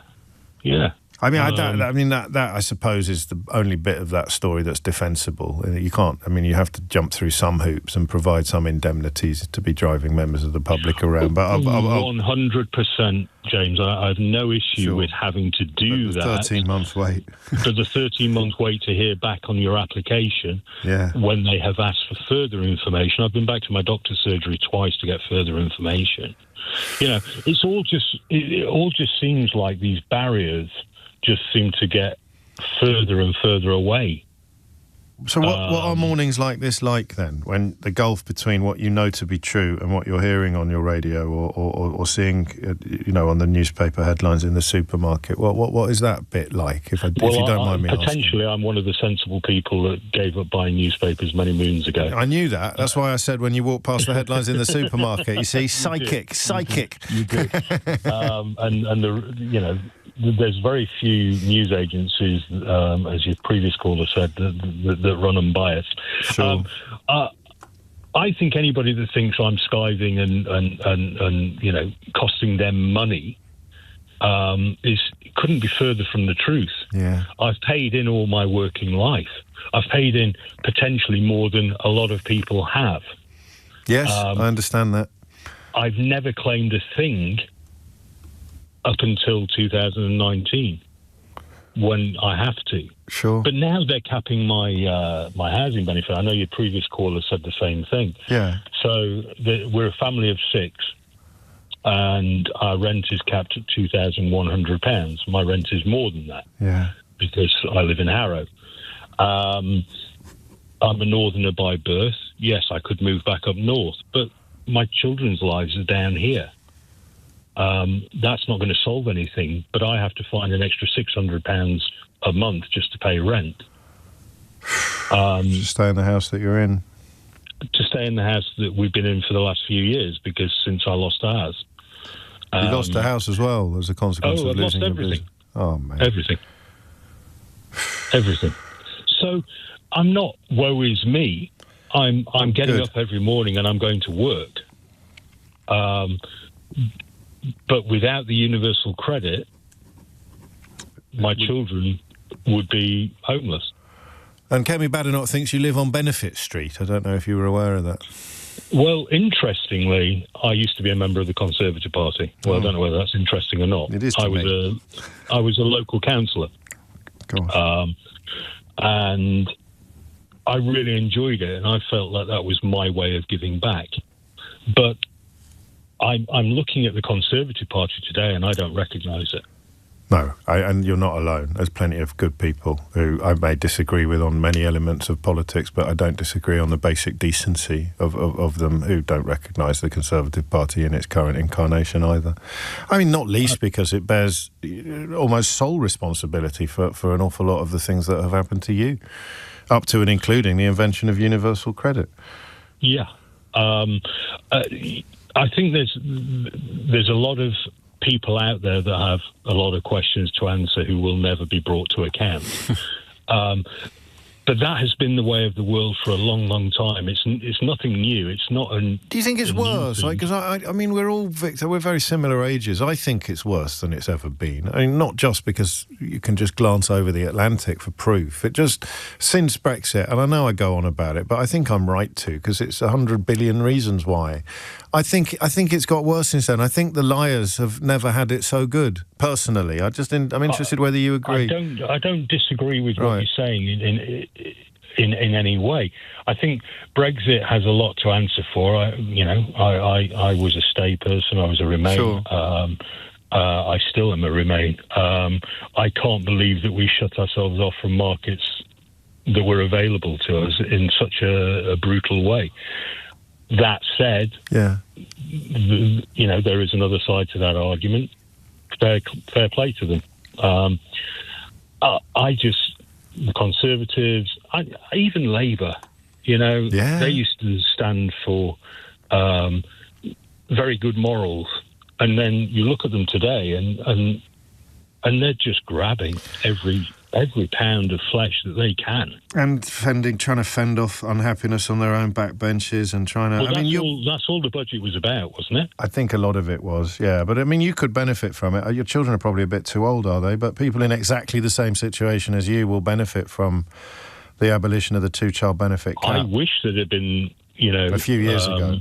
A few years ago, my two eldest are young adults now. Yeah. Two of them still qualify for child benefit, but that would have made a huge difference to me in the last few years. And I don't know what the image is that people have been encouraged to have in their mind, but probably some sort of feckless, chain-smoking single mother with 12 children hanging from her waist. That's very deliberately created in the minds of people, and the last thing they want is for people to imagine families, and I'm not going to say families like yours, Simon, I'm going to say families like their own. Families like, if you've got 3 or 4 children, it's families like yours that benefit from the abolition of the two-child benefit cap, and yet the mythical, or not mythical, but the unrepresentative Channel 5 cliche, which Cami Badenoch elected to play into fully yesterday with her Benefit Street rhetoric, is not the reality that we should all be looking for. Mate, I'd hate these phone-ins. I've got to be honest with you, because I always have to end by saying thank you, and that's all I can say. I can't have any... Again, as with Matt, if anybody listening has heard your backstory and heard your obvious work ethic and might have something for you, then we'll pass it on. But now I'm sounding like something out of a Charles Dickens novel. Simon, thank you, mate, and take care. You can't do this. You need to know the facts, even if they're not comfortable listening or comfortable telling for our callers, because otherwise you leave the place absolutely free and clear for the liars and the fraudsters and the people pretending that Rachel Reeves's announcement is something that it isn't, and people pretending that the necessity of raising revenue was not caused by precisely the same people attacking her for raising revenue. And how are you going to attack her for raising revenue? By pretending that it's all going somewhere other than the hole they dug. They'll be at it all day. Mark my words, and probably most of tomorrow as well. It's just gone 11:45. Simon Marks is on the other side of the news. We may have time for another call as well, or two. If we don't, then remember, Mystery Hour's at 12. And if you send me very, very plaintive and poignant messages about how hard you find it to get through to the programme at the best of times, but especially during Mystery Hour, then remember, if we take a guest just before the 12 o'clock news, us being creatures of habit, well, not me, but you being a creature of habit, means that actually your best chance of getting through is at the top of a Mystery Hour that follows a non-phone-in element of the programme. That's science, that is. It's 11:45. James O'Brien on LBC. 11:49 is the time. Mystery Hour is around the corner. No mystery about who we turn to for a Rosetta Stone, a skeleton key to unlock and explain the mysteries of American politics. Are there any mysteries? I just imagine the worst imaginable scenario, and it's probably already happened. But Simon Marks is the man to whom we turn, the oracle, indeed. And he joins me now live from DC. Shall we start with the perfectly normal, according to Donald Trump, practice of coaching Russian politicians on how to get into Donald Trump's good books? Simply astonishing, James. This relates, of course, to President Trump's special envoy, Steve Witkoff, who I think it's fair to say in an earlier age would already have been arrested and charged with treason based on the leaked transcripts of what we have seen as a result of Bloomberg's dogged reporting of a call that he placed to a top Kremlin aide, Yuri Ushakov, in which Mr. Witkoff, who, let me remind you, is Donald Trump's special envoy on the Russia-Ukraine war, not President Putin's, was advising Yuri Ushakov on how he ought to communicate with the White House with regard to the possibility of this 20-point peace plan that President Trump presented as his peace plan, even though, and I am not making this up, we now know that these were 20 Russian talking points that Mr. Witkoff and his team basically ran through Google Translate from Russian into English and then stuck a White House seal at the top of the piece of paper and said, right, there's our peace plan for Ukraine.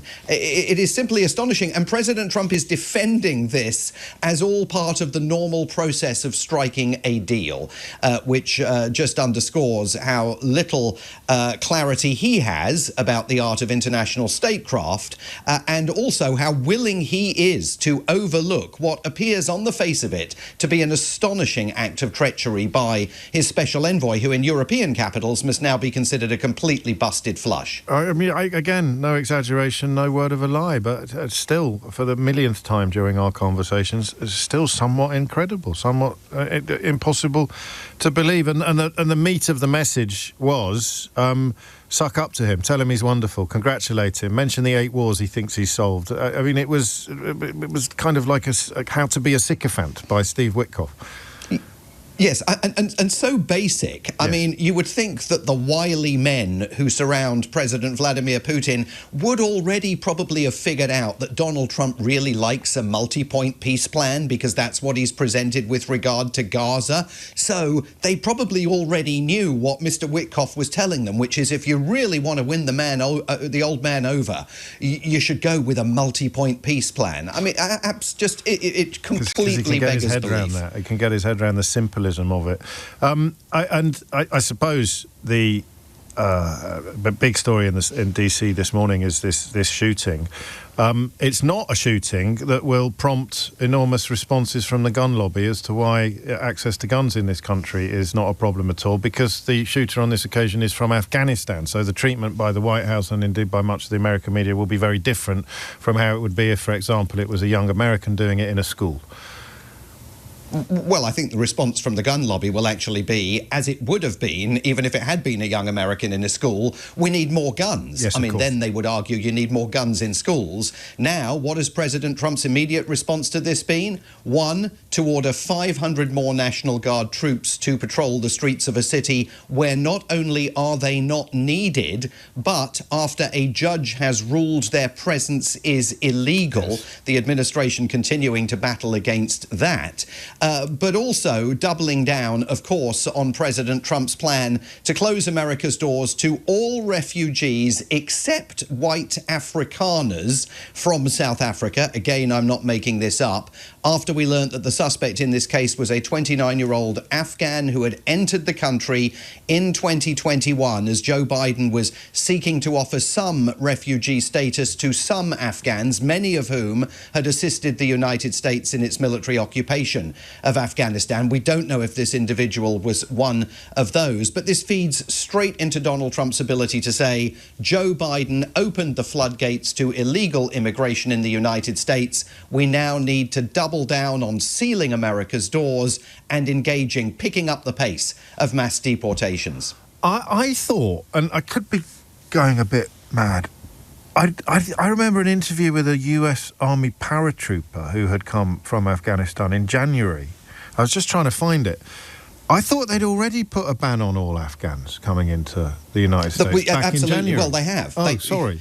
They have. No, you're so absolutely this is another right. ban. They've already shut the door. Yes. I mean, it's another ban. I mean, he repeats these things because he wanted to sound dramatic last night. Right. But this country's doors they are already closed to all refugees from conflicts all over the world, whether it's the Sudanese, whether it's Palestinians from Gaza, Ukrainians, absolutely closed. with the singular exception of white Afrikaners who claim that their farms have been expropriated by the South African government without compensation, even though they haven't been. For white Afrikaner farmers and their families, the doors of America are open. So white liars welcome, but Afghans fleeing the Taliban, having helped Allied troops fight against them, not welcome. Doors completely closed. And of course, this animosity towards South Africa, post-apartheid South Africa, we should say, because that's probably relevant, extends to next year's G20. Yeah, there is a massive issue now for Keir Starmer to address. As you know, I just got back from last weekend's G20, which South Africa hosted. Next year's is being hosted in Florida. The Trump administration claims it's being hosted in Miami under the presidency of the G20, which will be Donald Trump. It's actually not being hosted in Miami. It's being hosted at a city right next door to Miami called Doral, where President Trump's golf club just happens to be located, and that is where he is planning to welcome all world leaders of G20 countries except for South Africa, because last night, doubling down on the disinformation that he's embraced about South Africa, continuing to claim there's an unreported white genocide taking place there, he said South Africa will not be welcome. Keir Starmer and other European leaders are going to have to take a stand and decide whether they are willing next year to participate in G20 events at Donald Trump's golf club, at which South Africa is going to be excluded. And for the Prime Minister, this is particularly problematic because he, the UK, is going to be the G20 president in 2027. So someone from Britain's got to receive the gavel from Donald Trump next year. And this at a time when Number 10 can't even bring themselves to say there is no white genocide taking place in South Africa. British officials in Johannesburg last weekend again refused to answer that question. They can't even bring themselves to say there's no white genocide. Are they going to show solidarity now that Donald Trump is threatening to throw South Africa out of the G20 club? Just to double check, because you mentioned whiteness, white Christian Ukrainian refugees would now be banned from the United States of America under this latest iteration, or not? The latest iteration of the law as it's been laid down is that a maximum of 7,500 refugees can come to the United States per year. That's down from 125,000 in the last year of the Biden administration. It says that lots of slots are reserved for white South Africans. They are specified in the law.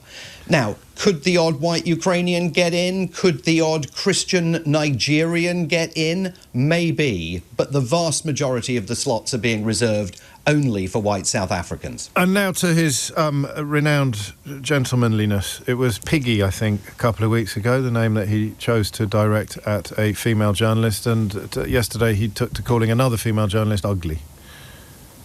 Ugly from the outside and from within. This a reference to the excellent reporter Katie Rogers of the New York Times, who dared to co-author a piece in that newspaper 24 hours ago about Donald Trump beginning to show less energy and less stamina in the presidency, falling asleep at various events, his schedule each day being designed so that it ends at 5 o'clock instead of dragging on into the evening. Some of his international travel, including that trip to the G20 in South Africa, being scrubbed. And if there's one thing we know that Donald Trump recoils from, it is any suggestion that he isn't anything less than a lion of a man. And he completely recoiled from it in a social media post, accusing the woman who wrote the piece, Katie Rogers, didn't touch the guy, the co-author, going after Katie Rogers and describing her as ugly, part of a long pattern of misogynistic remarks only over the last few weeks, never mind those stretching back years. You've done it again. You brought it all in, an extraordinary amount of information and detail. You brought it in on time. Simon, thank you. We'll do it again very, very soon. You take care and stay safe. That attempt to intimidate journalists, which is a large part of the obedience in advance that the autocrats and authoritarians seek to secure. If you missed my interview yesterday with Rutger Bregman, a Dutch historian whose Reith lecture for the BBC was censored by the BBC because he accurately described Donald Trump, it is already, I think, up on YouTube or will be later, or you can listen back, of course, on Global Player or the LBC app. Can I be late for the news today so that I can play you the clip of Sheila being magnificent with the unelected bureaucrat that's been hanging around with Nigel Farage a lot lately? That's Nigel Farage, who definitely didn't take bribes from the Kremlin, or at least there is no evidence that he ever took bribes from the Kremlin to parrot Kremlin talking points. He parroted Kremlin talking points for free, I think, is probably the easiest way of expressing that opinion. And unlike, of course, his protégé, close friend and leader of his party, various parties in Wales, Nathan Gill, currently doing 10.5 at His Majesty's pleasure. Anyway, someone called Zia Yusuf, despite nobody ever having voted for him, is currently being put up to appear on programmes like this. The Chancellor did allude to increasing sanctions on Russia, and she said sarcastically, in humour, but sarcastically, I'm not referring, or I don't refer to the honourable member for Clacton. I mean, she was making a joke about the leader of your party being a Russian asset. Rachel Reeves has made a habit of cracking jokes while destroying people's lives in this country. Is he a Russian asset? She's already driven a farmer. She's already driven a farmer to suicide. Is he a Russian because asset? of the increase. Is he a you Russian obviously know asset? the answer to that question, and I take exception. I'm sorry. I take exception to you asking me that question. Are you seriously asking me the question if Nigel Farage is a Russian asset? Yeah, That is your serious question as a host of an LBC show. Yeah, I have let me categorically say that not only is that not true, it is deeply offensive, again, to the millions of British people who support reform and support Nigel Farage. And I'm sorry, you know... But you can't... We have can I already just answered these questions. Let me say, the notion you cannot dodge questions about Nigel Farage by suggesting that I'm asking the question about people who are interested in voting for him. They have every right to be. Whether you are serious about asking that question, because I put it to you, that is not remotely serious. Nathan Gill was one. I'm also the presenter of an LBC show. I would also like to know whether or not Nigel Farage is a Russian asset. But if we can't get an answer to that question, remember, Sheila and I are just asking questions. I thought they were big fans of that. Here's two questions I'd really like answered. Number one is, did Nathan Gill ever say anything about Russia that Nigel Farage disagreed with? If so, what? In fact, that's such an important question, I'm going to ask it again. Did Nathan Gill, when he was receiving bribes from a Kremlin stooge to parrot Kremlin talking points in public discourse in the West, ever say anything about Russia and the Kremlin and Vladimir Putin with which Nigel Farage, who has not received bribes, as far as we know, would have disagreed with? And if so, what was it Gill said that Farage disagreed with? And the second thing I'd like to know is whether, as party leader, close friend and mentor, he ever took him to one side to ask why he was making so many speeches in defence of one of our enemies. There used to be a word for that.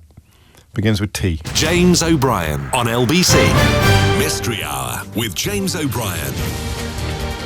Oh, is it that time already? Do you know, I don't know why I bother, actually. I told you 15 minutes ago that your best opportunity to get on a board that is, even by our standards, the busiest of the week is after we have done something on the programme at 11:45 that doesn't involve a phone-in element.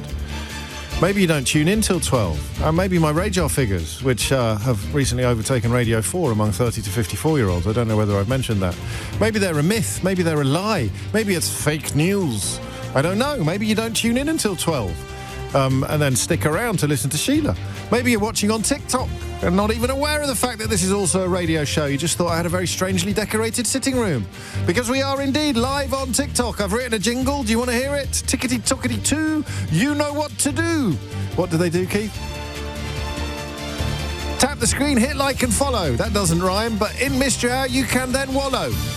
That was really bad, wasn't it? I'm sorry. If you've got a question to which you need an answer, 0345 6060 973 is the number you need, and you will get through. I tried to spoil it. I tried to actually undo the rubric of the programme.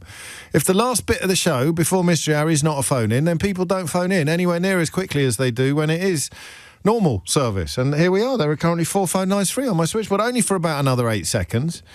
If the history is anything to go by, but it's true, and you ignored me. So if you can't get through in 10 seconds' time, it's your own fault for not jumping when I told you to jump. If you hear somebody else ask a question to which you know the answer, 0345 6060 973. Perhaps the other question, or the other point I should make, is that if you are new to this feature, in which case you won't have known what I was talking about when I was telling you to ring in good and early, then it's very, very different. I think we can all agree it's very different from the other 14 hours of the week that we spend together. It's often very, very funny, so much so that it often comes with a laugh out loud guarantee. You will laugh out loud at least once between now and the end of the hour. It may not be because anyone has been intentionally funny, but nonetheless, you will laugh out loud, I hope. So be careful about drinking hot beverages, because you may end up laughing out loud at the moment of ingestion, and that could really spoil your keyboard or your computer screen or wherever you're listening. Your car. Terms and conditions. I don't need to tell you about the terms and conditions because I haven't told you about the prize yet. My favourite contribution of the week will win a Mystery Hour board game. Be Still My Beating Heart. A thing of unalloyed joy, entertainment, information, elucidation, illumination, all of that. And it's yours for free, gratis, if you make my favourite contribution of the week. You want to buy one? Because, to be honest with you, there's only one chance to win one once a week. Then you can head over to mysteryhour.co.uk. And just listen, think about the person in your life that most loves Mystery Hour. Then think, what am I going to get them for Christmas? And then think, I know, I'll get them a Mystery Hour board game by going to mysteryhour.co.uk. Everyone's a winner. And if you're writing a letter for Santa Claus, I can categorically reassure you that there are some Lapland. We've got some in Lapland, so if you are writing your Christmas letter to Santa Claus, then rest assured that the elves have been busy and have cobbled together a few state-of-the-art Mystery Hour board games. Yours for a very reasonable fee. And if you want the terms and conditions for the official grown-up competition, lbc.co.uk. I'm not joking about the TikTok. We are live on TikTok. I know you probably think it's full of people leaving parcels on doorsteps that blow up in the faces of people trying to steal them, or what else is on TikTok? All sorts of nonsense, influencers, all that, 6, 7. But also me. I'm also there, live and uncensored. Most of the time, unless you say a naughty. Mark's in Chelmsford. Mark, question or answer? It's a question, James. It's a pleasure to speak to you, by the way. Likewise, mate. Thank you. What a lovely thing to say. What have you got? James, this has been bugging me for a while. I want to know, how does deja vu work? I think we've had that question before. Yeah, what yesterday, when you were sleeping. That's fine. Oh, dear. At least I found it funny. I do think that we've had that question before, but I can't remember the answer, so there's a lot going on here. So this is deja vu, but not, because I do think that it did happen before, but I can't remember the answer, which makes me think maybe we didn't. Maybe I dreamt that someone asked what deja vu... I'll tell you a little story that I remember when I was a child at primary school. I remember having a dream or something that I was standing in a huddle with my friends. Yes. And then a couple of days later, I was actually in the playground with the group of friends I had pictured. And I thought, how did that happen? I pictured this happening, and now I'm here living it. It's a very strange feeling, isn't it? That you just sort of have a sense that this thing that has happened before, but they couldn't possibly have happened before, but it's definitely happening now. Exactly. How? How does it work? How does deja vu work? You're on. And I mean, it's my fault if it has happened before and I can't remember the answer. The fact I've got the amount of times I haven't been able to remember the answer to a question that we've had before doesn't really qualify as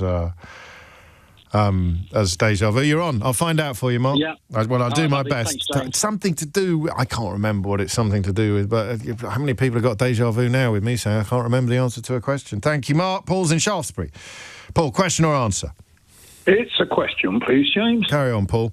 And like your previous caller, this one's been bugging me since 1969. Oh, well, marvellous. Better late than never. Let's get it. Let's see if we can get it sorted. Well, in ever-increasing amounts. In 1967...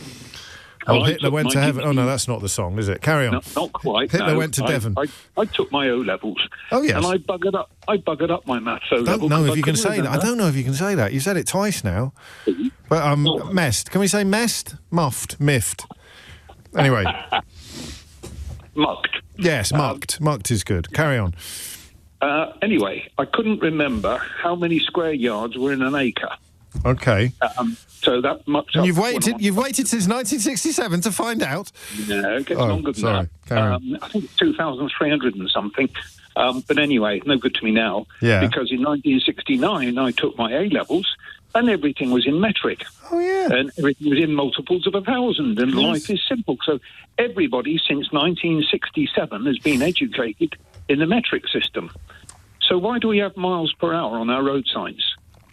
And why does James O'Brien talk about a 22-inch rat? when 22 inches isn't even the imperial system. That was a while ago. I must have read it out in a newspaper. It's kilometres pretty much everywhere else, isn't it? Is it? Oh yeah, you go across the channel, you press a button on your car dashboard, and is this everything a motoring question? Kilometres. It's not a motoring question. Is it a motoring question? No, it's Are not. you sure? Are you sure? Well, no, it's no, because you've got 22-inch rats, you've got half-inch Guinness heads. Yeah. You know, it's everybody's using inches. Still, well, I mean, is it not just? I think some of the in common parlance will just be habituation, won't it? It'll just be. Yeah, but it's 60 years. We're headed for. But I'm saying the road signs. If we're confident it's not a motoring question, that is a government decision. It wasn't a government decision for me to describe a 22-inch rat or a half-inch head on a pint of Guinness, was it? But it's a government decision. It's a government decision not to go kilometres. Yeah, but I think I know why. Educate everybody. No, I think I know. Well, it's the speedometers. Yeah, but speedometers, you press a button on the speedometer. You do now, but you didn't in 1960. You didn't in 1967. Yeah, but it's been 58 years. Yeah, but that's not. I mean, it would have been a little bit, but even then, no, this is definitely correct. Even when they brought in the digital thing that you've got. I don't know that I have got that on mine, but even if I did have it, there would still be cars that didn't. So you couldn't change the measurements on the roads because there'd still be people driving in miles on roads that were measured in kilometres. But that's an excuse for never, ever doing it. Which we never will. Yeah, ergo, I'm QED, go me. You're quite convinced of that? It's a very good answer. You've got to concede. Well, it's an answer. It's a very good answer, I think you'll find. No, because, basically, anything can be converted. Yeah, but it can't. Not if everybody's still married to the old way of doing things. Well, the only people that are married to it are people that are educated in the imperial system, which means they're over 75. But that's not true, is it? Because I'm also married to it, and I wasn't educated in the imperial system because it's the system I grew up with. Yeah, but bad habits can be persistent. No, they can't. No, this is a hill I'm prepared to die on. It is impossible to change it because it is so baked into our infrastructure. And when do you change it? When would you have changed it? Well, the Swedes managed to change from one side of the road to the other, That's and different. Everybody was converted. That's different. Oh, really? They had a day when everybody moved over. So yeah, but the steering wheel stayed in the same place. Yeah. Well, they didn't. They moved the steering wheels over a period of time. Exactly. The steering wheels the next day were in exactly the same place that they were in before.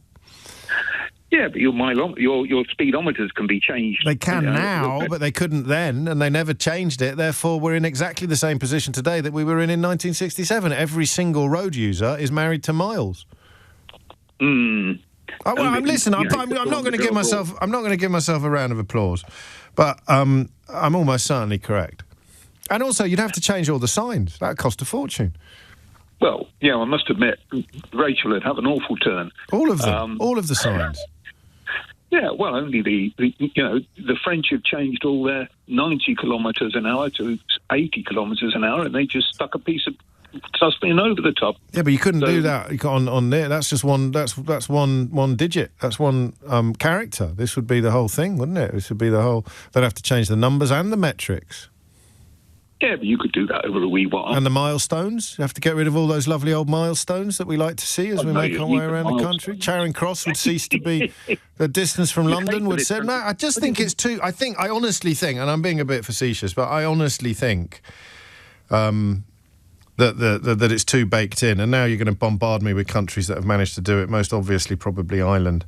How big is this hill you're dying on, asks Bruce, which is actually a very good question. So anyway, why? I mean, do you not remember the noise? It was one of the early signs of Brexit when a bunch of weirdos went bonkers about not being able to sell apples down the market in pounds and ounces anymore, as if it was some sort of that probably was actually one of the earliest seeds of the Brexit madness. People pretending to be outraged that market traders were going to have to sell exactly the same amount of apples, but the same number of apples, but would now be weighed according to a different metric. So he said, I'd have 6 apples, please. I said, that's £1.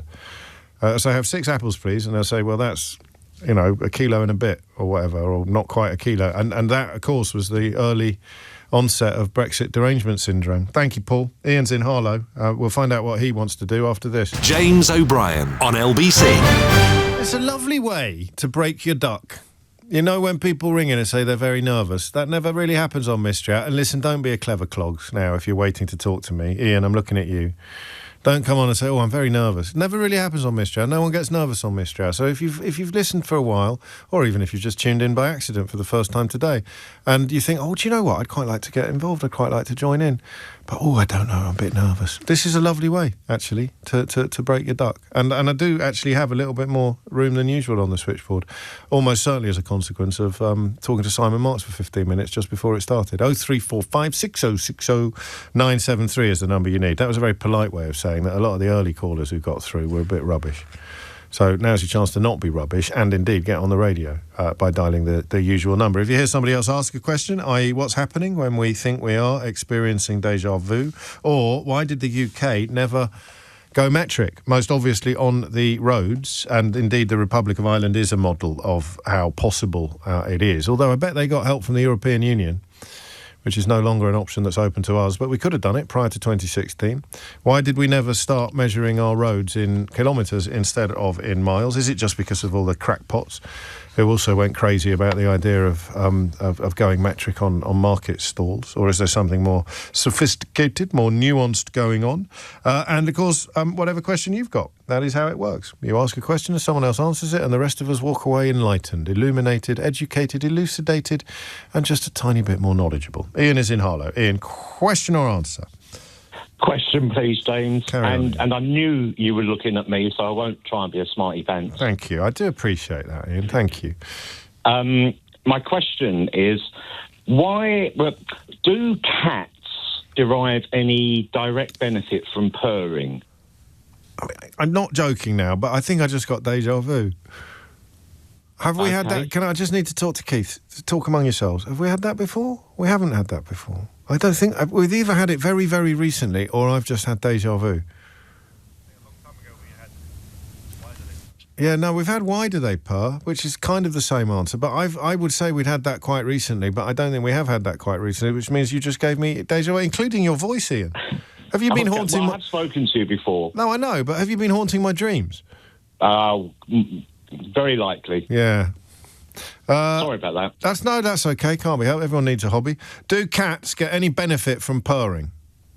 Yeah, it's a little bit different from why do they purr. Because I can answer that in some respects. So I know that my cat will respond to being stroked or cooched with a purr. But she would also sit on the footstool and purr for no apparent reason. And it's just got me thinking, you wouldn't do, even in the animal world, I don't think you would do something that you didn't derive some kind of benefit from. Yeah, what do they get out of... Yeah, well, yeah, no, true. I like it. I like cats as well. As I get older, I got closer to my cats. Family friends. They are lovely. And but the old fella, he purrs all the time if we let him on the bed, and it's hard to push him off again, even if he's keeping you awake. Thank you, Ian. Gary's in Crewe. Gary, question or answer? Question, please, James. Carry on, Gary. Why is it when you get an itch on your back? A what on your back? Itch. An itch. Yeah, an itch. Yeah. And you need someone to scratch it. So you get your wife or whoever. Blimey. Well, what do you mean whoever? Who else do you get?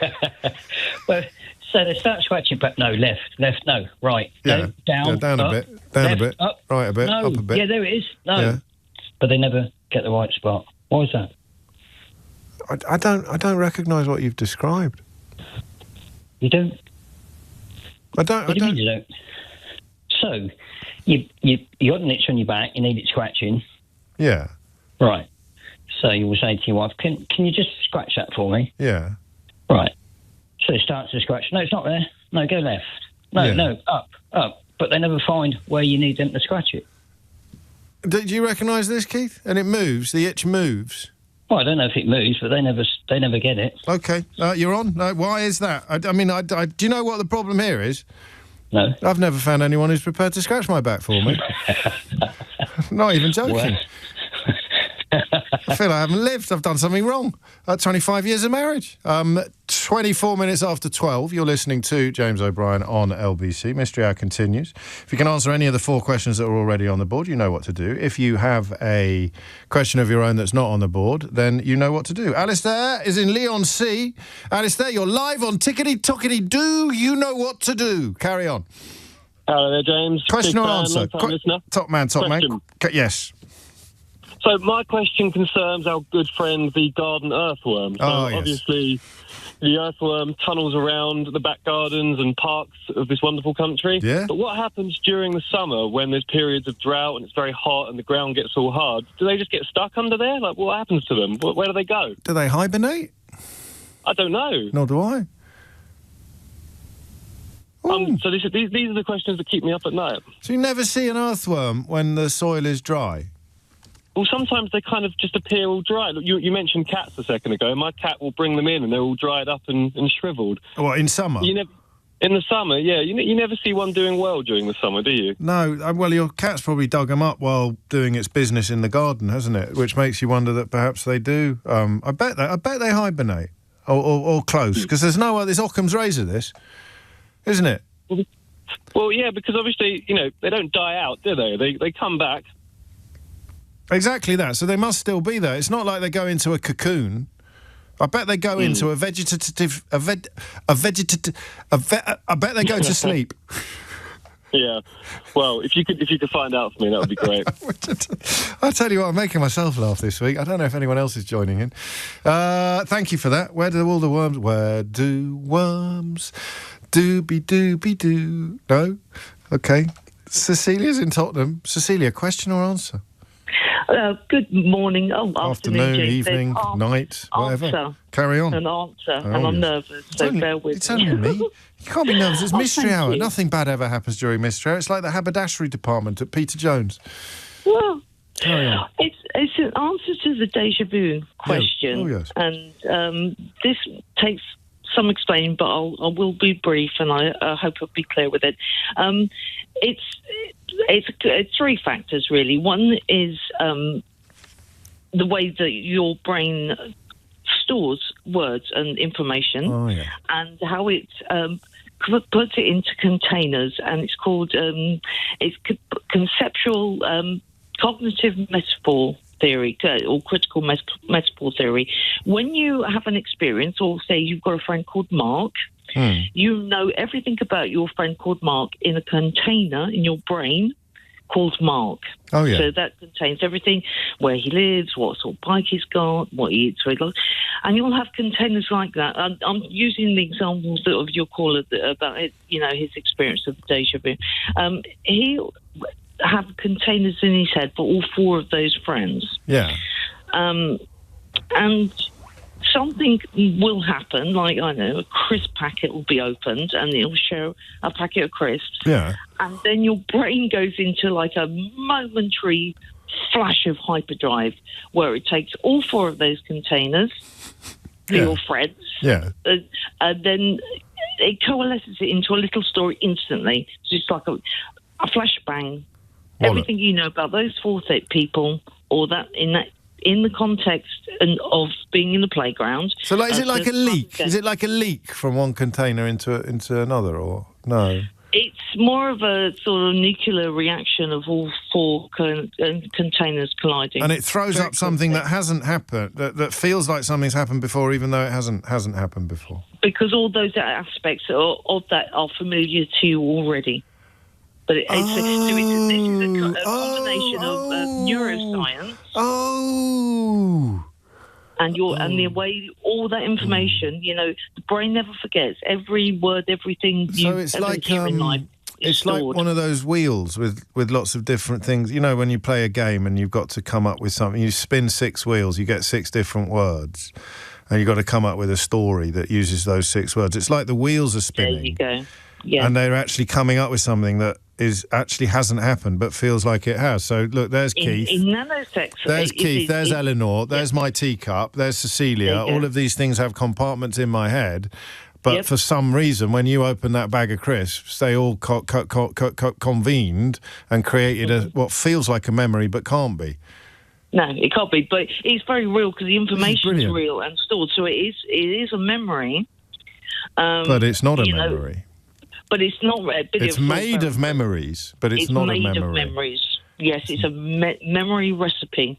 This is brilliant, and you've explained it so well. Can you say the fancy words again? The conceptual, cognitive, well, yes, the field of studies would be cognitive linguistics, of course, which it covers, and neurolinguistics as well, to explain how the neural pathways fire in the brain. Yes, and it's written about quite extensively by somebody called George Lakoff and Mark Johnson in a brilliant academic book called Metaphors We Live By. Oh, yes. It's been argued about because it contradicts what Noam Chomsky's idea of language retention was, which is structuralist. So this is called post-structuralist linguistics and thought. And yes. Wow. It's not a normal phone in this, is it? It's not a normal subject. There are towns that... No, hang on a minute. Research, and it's very exciting. You're brilliant, you are. I think I can guess what your qualifications are. Can I have a go? Are you studying for a master's in linguistics and cognitive theory? There you go. That's fantastic. What's your thesis going to be about? It's going to be critical conceptual metaphor theory around green energy and how it's talked about in between us all. Magnificent. Have a round of applause. I wish I could give you more. Thank you. Absolutely sensational answer to a brilliant question. James O'Brien on LBC. It is 12:34 and you are listening to James O'Brien on LBC. Mystery Hour continues. Questions that still need answers. A brilliant answer on Deja Vu. Some people think Cecilia should have got a Ray Liotta, but absolutely not. If the bloke who wrote the book had rung in, then he'd get a Ray Liotta, but you don't. George, what's his chops? Lakoff, Bake-Off.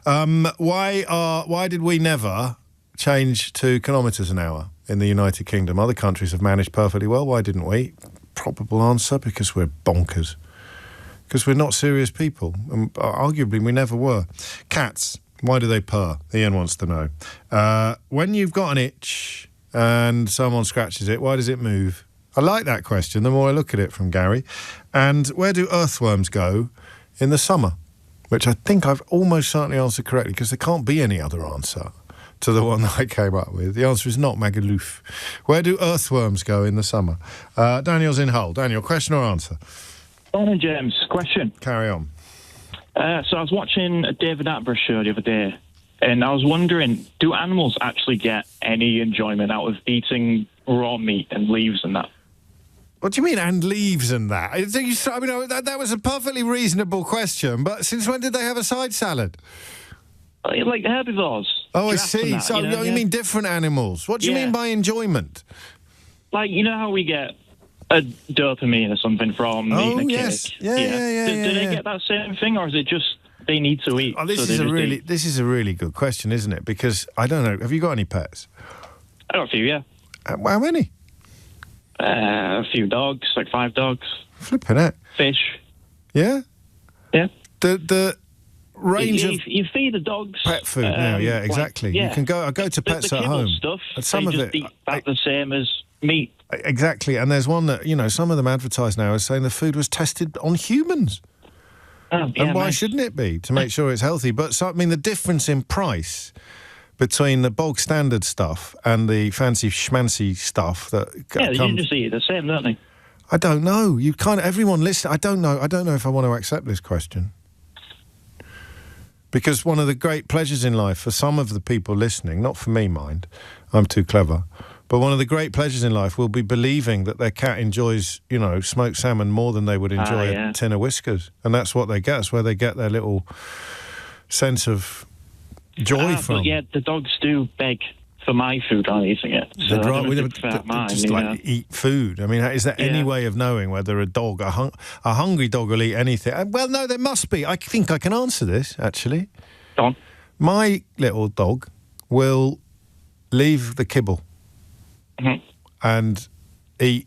If I put some wet food on top of the kibble, she'll eat the wet food. But if she's only got kibble, if we've run out of wet food, then she will leave the kibble. She will eat it eventually, once she realises there's nothing else coming.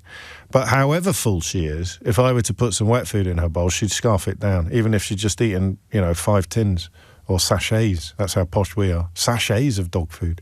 The wet food might just have a more pungent smell to it. Well, then that means they enjoy the stuff with a pungent smell, doesn't it? More than they enjoy the stuff without. I think that is probably the answer, but we want something a bit more scientific. Wild animals, do they actually like it? More the question. Yeah. How many fish have you got? Too many. Too many to count. Multiple tanks full of them. Really? Just as a hobby? It's just a hobby, yeah. Good Lord. That's nice. That's hard work, though, isn't it? The goldfish look after themselves. Yeah, but you've got to clean every month. How often do you clean the tank? When it starts getting dirty, so it's like, every month or two. Fair enough. I like it. Thank you, Daniel. Yeah. I mean, does a fish know what food it's getting? Highly unlikely. But I bet if you had 2 different things in the water, both perfectly edible for a fish, they'd go towards one and not towards the other. Do you remember that little craze when you could get fish to eat your feet? Do you remember that? That was so bizarre, wasn't it? And then it just disappeared as quickly as it arrived. Can't have been I don't know whether it was very good for the fish or not. Anyway, I digress. Thank you, Daniel. Do animals, whether domesticated or wild, enjoy some food more than another, or are they just sating their hunger? I suspect they do, but how would we prove it? Pete's in Farnham. Pete, question or answer? Kalimera, James. Question. Kalimera, Pete, the Canis. James. Yes. I've just come back from Skiathos in Greece, and on the far end of the island, there's a freshwater lake, and it's inhabited by swans that also go on the beach. Oh, how delightful. It is delightful. My question is, are they owned by the king, like the swans in the UK? Do swans migrate? Yes. Well, then they can't. I mean, if they've migrated, in this case to Skiathos, and someone decides they fancy a swan for dinner, I can't see how the king's jurisdiction would extend. Surely the king only owns the swans while they're here. Well, Stavros the barman told me that the king, our king, owns the swans, but they don't serve them up in the taverna. No. I don't know what countries do eat swans. We used to, didn't we, in Tudor times and stuff like that. You'd get a lot of meat on a swan, wouldn't you? Very snappy. Would you want a leg? I can't see. I mean, Stavros notwithstanding, I'm sure he's a stand-up guy, but I can't quite see how that would be enforceable. Well, he seemed to think it would be. You might have been yanking your chain. How many Uzos had you had at this point in proceedings? At least 4 or 5. Yeah, that could be it, you see. Okay, I mean, when does... I mean, a simple question, really, is does the king's ownership of swans... It's not quite all swans. There is a distinction I can't quite remember. Given that they're migratory, who owns the king's swans when the king's swans aren't in his kingdom? It's a good one, isn't it? I like it. I like it a lot. His mum's moussaka's very good as well. Is it really? Does she make it on site? Oh, it's beautiful. It's beautiful. Isn't it bizarre how many Greek tavernas... I mean, the idea of them serving something pre-prepared would be absolutely anathema to them, wouldn't it? Even in quite good restaurants here, there's going to be quite a lot of stuff that's bought in, whether it's peeled potatoes or, ready-made dishes. But you go to Greece, and I think it's the most underrated cuisine in Europe, by the way, Greek food. A good Greek taverna is going to set you up for... like you wouldn't believe. You're on. I like that question. Does the king own the swans in Skiathos? Or, if you prefer... Does the king still own the swans, even when the swans aren't in the king's kingdom? 0345 6060 Enya Efta Tria. Jane's in Inverurie, near Aberdeen. Jane, question or answer? Answer, James. Carry on. Yes, you are right. Worms do hibernate in the summer. Tickety-tockety-too, you know what to do. Yes, I'm just going to do a big celebration in silence for the benefit of people watching on TikTok, Jane. Are you ready? Could you just bear with me for a few seconds? Sure. Carry on, tell me more. I have been studying worms this year because I'm writing a comedy novel about a displaced worm who in a construction site and gets pushed while hibernating usually for 2 months over the summer. They hibernate, and again idea. Over the winter. Yes, they actually can detect the weather. So they move into a vegetative. They go to sleep. They what? They prepare. Really? They prepare for it, yes. They're like a toilet U-bend tunnel. Yeah. So that water can't get in, because that's one of the reasons they'll come out of a tunnel if it's too wet. So then they'll cover themselves in mucus so that they stay dry. But they can tell when the weather's going to be very dry, and so they'll prepare and they'll go down quite deep out of the hard soil. And they'll do it again in winter with the frost, with the permafrost. And so a cat could still dig it up, actually, if a cat was going to the toilet. They could still, I mean, that's how they've ended up being brought into Alistair's house. They would have to dig quite deep. What they do at night, they'll come out and breathe, and they'll latch on at the top of their tunnel hole, and nobody knows why they do this. Absolutely no one. What a wonderful answer. How are you getting on with the novel? How are you getting on with the novel? It's being edited. It will be out in January. Is it your first? Yes. That's sensational. What's it going to be called, if you don't mind? You don't have to tell me. It's Together in Electric Trees. Together in Electric Trees? Yes, it's a story of a hill in Scotland and all the inhabitants in it. And that sounds absolutely charming. The insects. That sounds absolutely charming. Have a round of applause on me for the answer and for the imminent novel. Thank you. Thank you. How delightful. 12:43 is the time. Still got a few questions in need of answers, but probably still got room for a couple more questions as well. Mark's in Caversham. Mark, question or answer? It's a question. Thanks, James. Great show. Thank you very much. Carry on. The question is, when tigers are shaved, the imprints of their stripes are still embedded on their skin. You've never shaved a tiger. Well, once or twice, yeah. In my younger days, yeah. Fair enough. No, you on a late Saturday night, you know. Takes all sorts. Yeah, absolutely. But yeah, no, I was wondering really why, because obviously zebras and Dalmatians or anything like that don't have that, and I'm just curious why it would be. I love that you said obviously. Obviously zebras. Like everyone's shaved a tiger and a zebra, and then just by way of a kind of control on this experiment, they've shaved a Dalmatian as well. And obviously zebras and Dalmatians don't have their fur pattern replicated on their actual skin, but tigers do. So it's on the skin, and it's not on. Yeah. And the question is why.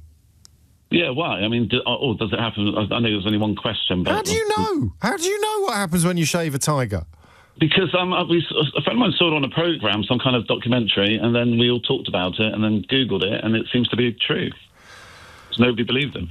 Yeah, okay. So, I mean, no one may know the answer to why. It's unique, isn't it? It's no two tigers are the same. Yeah, that's right. But that's not relevant, really, to the... And are you sure about zebras? I can't help thinking that if you shaved a zebra, the stripes might still be there as well. Well, no, I don't think so, no, because you've seen, like, vet programmes where horses have been shaved and but zebras aren't horses, mate. That's the crucial difference. Isn't it? True. If you shaved a zebra, it would look like a horse. How would you know it was still a zebra? Okay, I think you're right. And so we want to know why. I love that. 0345 60973. Why, if you shave a tiger, and please don't try this at home, but if you did shave a tiger, how come its stripes would still be there on the skin? Whereas if you shaved a zebra, it would be mostly black, I believe, as opposed to black and white stripes. Questions that still need answers. Why did we never go metric on our roads? Ireland has managed, are managing. Why do cats purr? Why do itches move? Earthworms, brilliantly done. Tigers, not yet done. And food. Do we know that animals enjoy some foods more than others? Or are they just sating their hunger? And the swans. The swans! How many kings can a king swan if a swan king could king swan? James O'Brien on LBC. It is 12:49, that's almost it for today. We better squeeze in a few more answers first, if indeed we can, and then Sheila will be with you at 1. Tiago's in Bristol. Tiago, question or answer? I have an answer, James. Carry on. Regarding whether animals experience pleasure with food the same way we do. Well, they do. The mechanism is the same. Kind of evolutionarily, as kind of food is scarce. We evolved to kind of, feel those good feelings when we encounter high sugar, high fat sources of food. So they have the same kind of reward mechanism that we do as a whole. Okay. But, we as humans in a kind of layered experience of the world attaches a lot of things to food, like we feel pleasure with food to do with memories, comfort, which animals don't then experience the same way we do. Hence why an animal in a kind of normal environment, it's unlikely to become overweight. But then you think about animals that live very close to humans and dogs, and how we can skew that sense of reward, how we end up with house pets that are overweight, because like us, they will continue to tap on that reward part of their brain. So they think they get, okay, so it works. I mean, they're the same as us. And my dog eating kibble, turning its little nose up at the kibble that we give him when we've run out of fancy pants food. That I haven't asked Mrs. O'Brien how much we spend on it, because I don't want to know. Oh, don't get me started. No, I won't. I spend more money on my dog than I do on me. Same with her. She spends more money on the dog than she does on me, that's for certain. But but she will turn her little nose up at it. This is our dog, not my wife. She'll turn her little nose up at the dry food until, hunger demands that she eats it, but she will leave it in the hope that we'll serve up something nicer. And so it is speaking to exactly the same part of the brain that makes us go after the high-calorie food that isn't very good for us, the high-reward food. Lovely. Qualifications?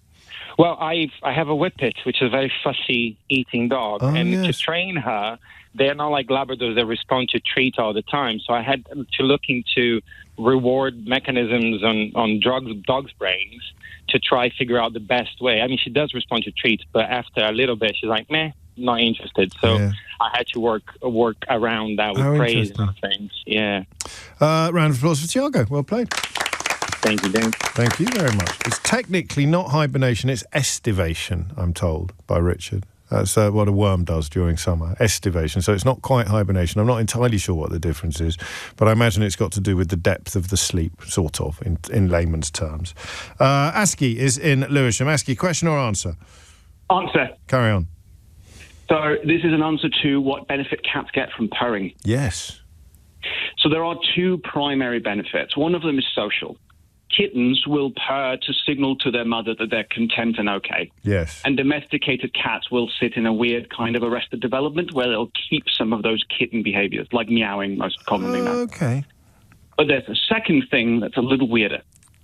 There is some research showing that the vibration at which cats vibrate when they purr helps accelerate healing if they're injured. Oh.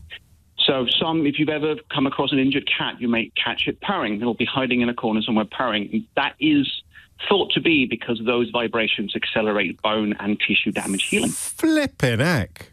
I usually issue a guarantee at 12 o'clock on Thursdays that you will know more by 1 o'clock than you did at the beginning of Mystery Hour. I'm pretty sure we smash it out of the park every week, but that's the one I'm taking away. That's absolutely extraordinary information. Kind of just does something about blood flow or something like that. Who knows? But it does... It does apparently slightly accelerate the speed of recovery or the speed of healing. So when a grown-up cat is purring, it's a sort of throwback to its own childhood, saying, oh, I'm really happy, and this is what I do when I'm happy. But if I was out there in the wild dealing with predators and the rest of it, I probably would have grown out of this by now. Yeah. At least on the social aspect of it. So cats will also purr at each other, but it's difficult to tell how much of it is behavior from domesticated cats. Studying cats in the wild is difficult because catching them is a bit of a nightmare. But from that perspective, the social purring is a kind of arrested development thing. But the injury purring is something cats will do in general. Qualifications? I volunteer with a cat shelter. I've worked with rescue cats for quite a few years. That's nice. Good for you. Round of applause for Aski.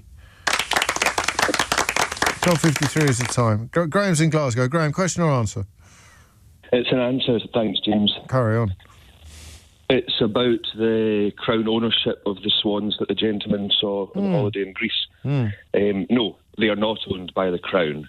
The Crown only own mute swans in England and Wales, and mute swans are non-migratory. They tend to stay... So mute swans in the UK, they won't really travel much further than 30, 40 miles from where they hatch to where they set up as adults. So the answer is no. They're not. Yeah, they're going to stay put. Yeah, I mean they might move a little bit swans in Cooper swans. Yeah, but so the only ones that the monarch owns, in Russia, the only ones the Crown owns are mute and mute are not migratory. So Stavros in Skiathos was unfortunately not. Yeah, was yanking our chains, our collective chains. Qualifications? I go to my local parks into a breeding pair of swans, returned a couple of years ago, and photograph and take videos of them. And lovely. Due to my bit of an hyper interest in them since then. So I bet you have. What? Nothing professional, academic, or technical, just an interest. No, I love birds. I completely understand the appeal. We had one recently, about 4 years ago, and they must have been quite young because it wasn't a very clever thing to do. I live near a canal. And sometimes it's fenced off. Sometimes the boats are like in a quay that's got a coded gate on it, and sometimes they're not. Yes. And the bit where behind the coded quay, there's a wall. So they thought they were in quite a safe place, but you could literally just lean over the wall and you were yards, just mere feet above the swan's nest. And we watched the whole period, the whole gestation period. But they didn't come back because it was a slightly bonkers place to nest, given that human beings could literally reach down and pick up an egg if they wanted to. I don't think anyone did, because they took the little cygnets to right the way through to maturity. But it's fascinating to watch the whole cycle. Yes. And what sort of swans were these ones in the park? They are mute swans. They are mute swans. So they come back they nest in the same place every year, pretty much. And they stay. Once a breeding pair have a territory, even once that season's young have left, the breeding pair will stay and defend the territory unless they're either chased away or think it's non-viable. Lovely. Well, great answer, Graham. Have a round of applause. Oh, thank you very much. No, you're very welcome. That was lovely. Jay points out that Stavros doesn't have to buy a turkey this Christmas. So if you do find swan on the menu in a taverna in Skiathos, then you'll know that someone has been listening to Mystery Hour. Amir is in Birmingham. Amir, question or answer? Answer. Hi, James. How Hello, you doing? Mate. Very well, mate. What have you got? It's about the metrication of the road network and why it's not happened, even though we've accepted the currency. Yes. Well, it was down to mainly sort of government policy, really. It's the kind of the benefit of sort of lack of perceived need and cost of that, the perceived cost it would take anyway to convert all the millions of road signs. And then also public opinion and tradition. It's just the fact that people are very used to seeing that, and obviously subsequent generations have got more and more used to seeing our road network measured in miles and yards. This is pretty much what I said, Amir. Yeah, but you've said it with a much more authoritative air than I managed. I think the government was originally kind of putting in a process in the 70s, early 70s of having it set a certain date to actually go through the process, but I think they indefinitely put it on pause, and that's what's happened since, really, since 72. Between you and me, and I didn't say anything at the time because I'm very sensitive like that, but I thought Paul was a tiny bit dismissive of my answer because I did even say Occam's razor. It must be what I suggested because of course, it makes sense of all the available facts, doesn't it? Exactly. So what are your qualifications? What gives you your authoritative air? I am a landscape architect, but I work in the public sector in terms of design and build for public road network and infrastructure. And there's no real downside to it, is there, particularly? No, not really. I mean, people say you have to align it with the rest of the world and the rest of Europe. Exactly. But I mean, to be honest with you, there's no real negative perception. I've grown up with it, and I am better able to visualise a mile than I am a kilometre. That's just the way that I am. Yeah, well, I think of the race. Actually, it's not. Actually, 1,500 metres. That's about a mile, isn't it? Give or take. Yeah. So I just think of how many laps it is of a running race, but that's a ridiculous thing. I haven't been near a running track for the best part of 40 years. Have a round of applause, Amir. Lovely stuff. Thank you, James. Thank you. I like that. Are we done? Can I squeeze in Peter in Leeds? Can you do it in 14 seconds, Peter? I'll try. Right, is conveyed from sensors that only convey itch. They are plumbed in to demyelinated, that's nerves without a protein coat, and they go into various parts of your brain, but are not well localized. So there's not like a completely linear relationship between my skin and my brain when I'm itching? Exactly, and it's not that So it's a bit like a phantom limb. I could feel a phantom limb if I'd had my hand chopped off, and sometimes my hand gets itchy, even though it's been chopped off. And the itch doesn't move, it's just that you don't quite know where it is. Qualifications? I'm medically trained. That'll do. Have a round of applause. No, that's it. No, we're out of time. Stop talking. What are we going to do now? I've got to give a free ball game to someone. I don't know. I loved everybody this week. I love everybody most weeks. Tiger shaver. Tiger shaver. Was it Mark? Mark the tiger shaver. Have you ever shaved a tiger sheep? Do you know, strangely, I haven't. Yeah, you haven't lived. Yeah. If you missed any of today's show, you can listen back on our free Global Player app. Download the official LBC app for free. from your App Store now. James O'Brien on LBC.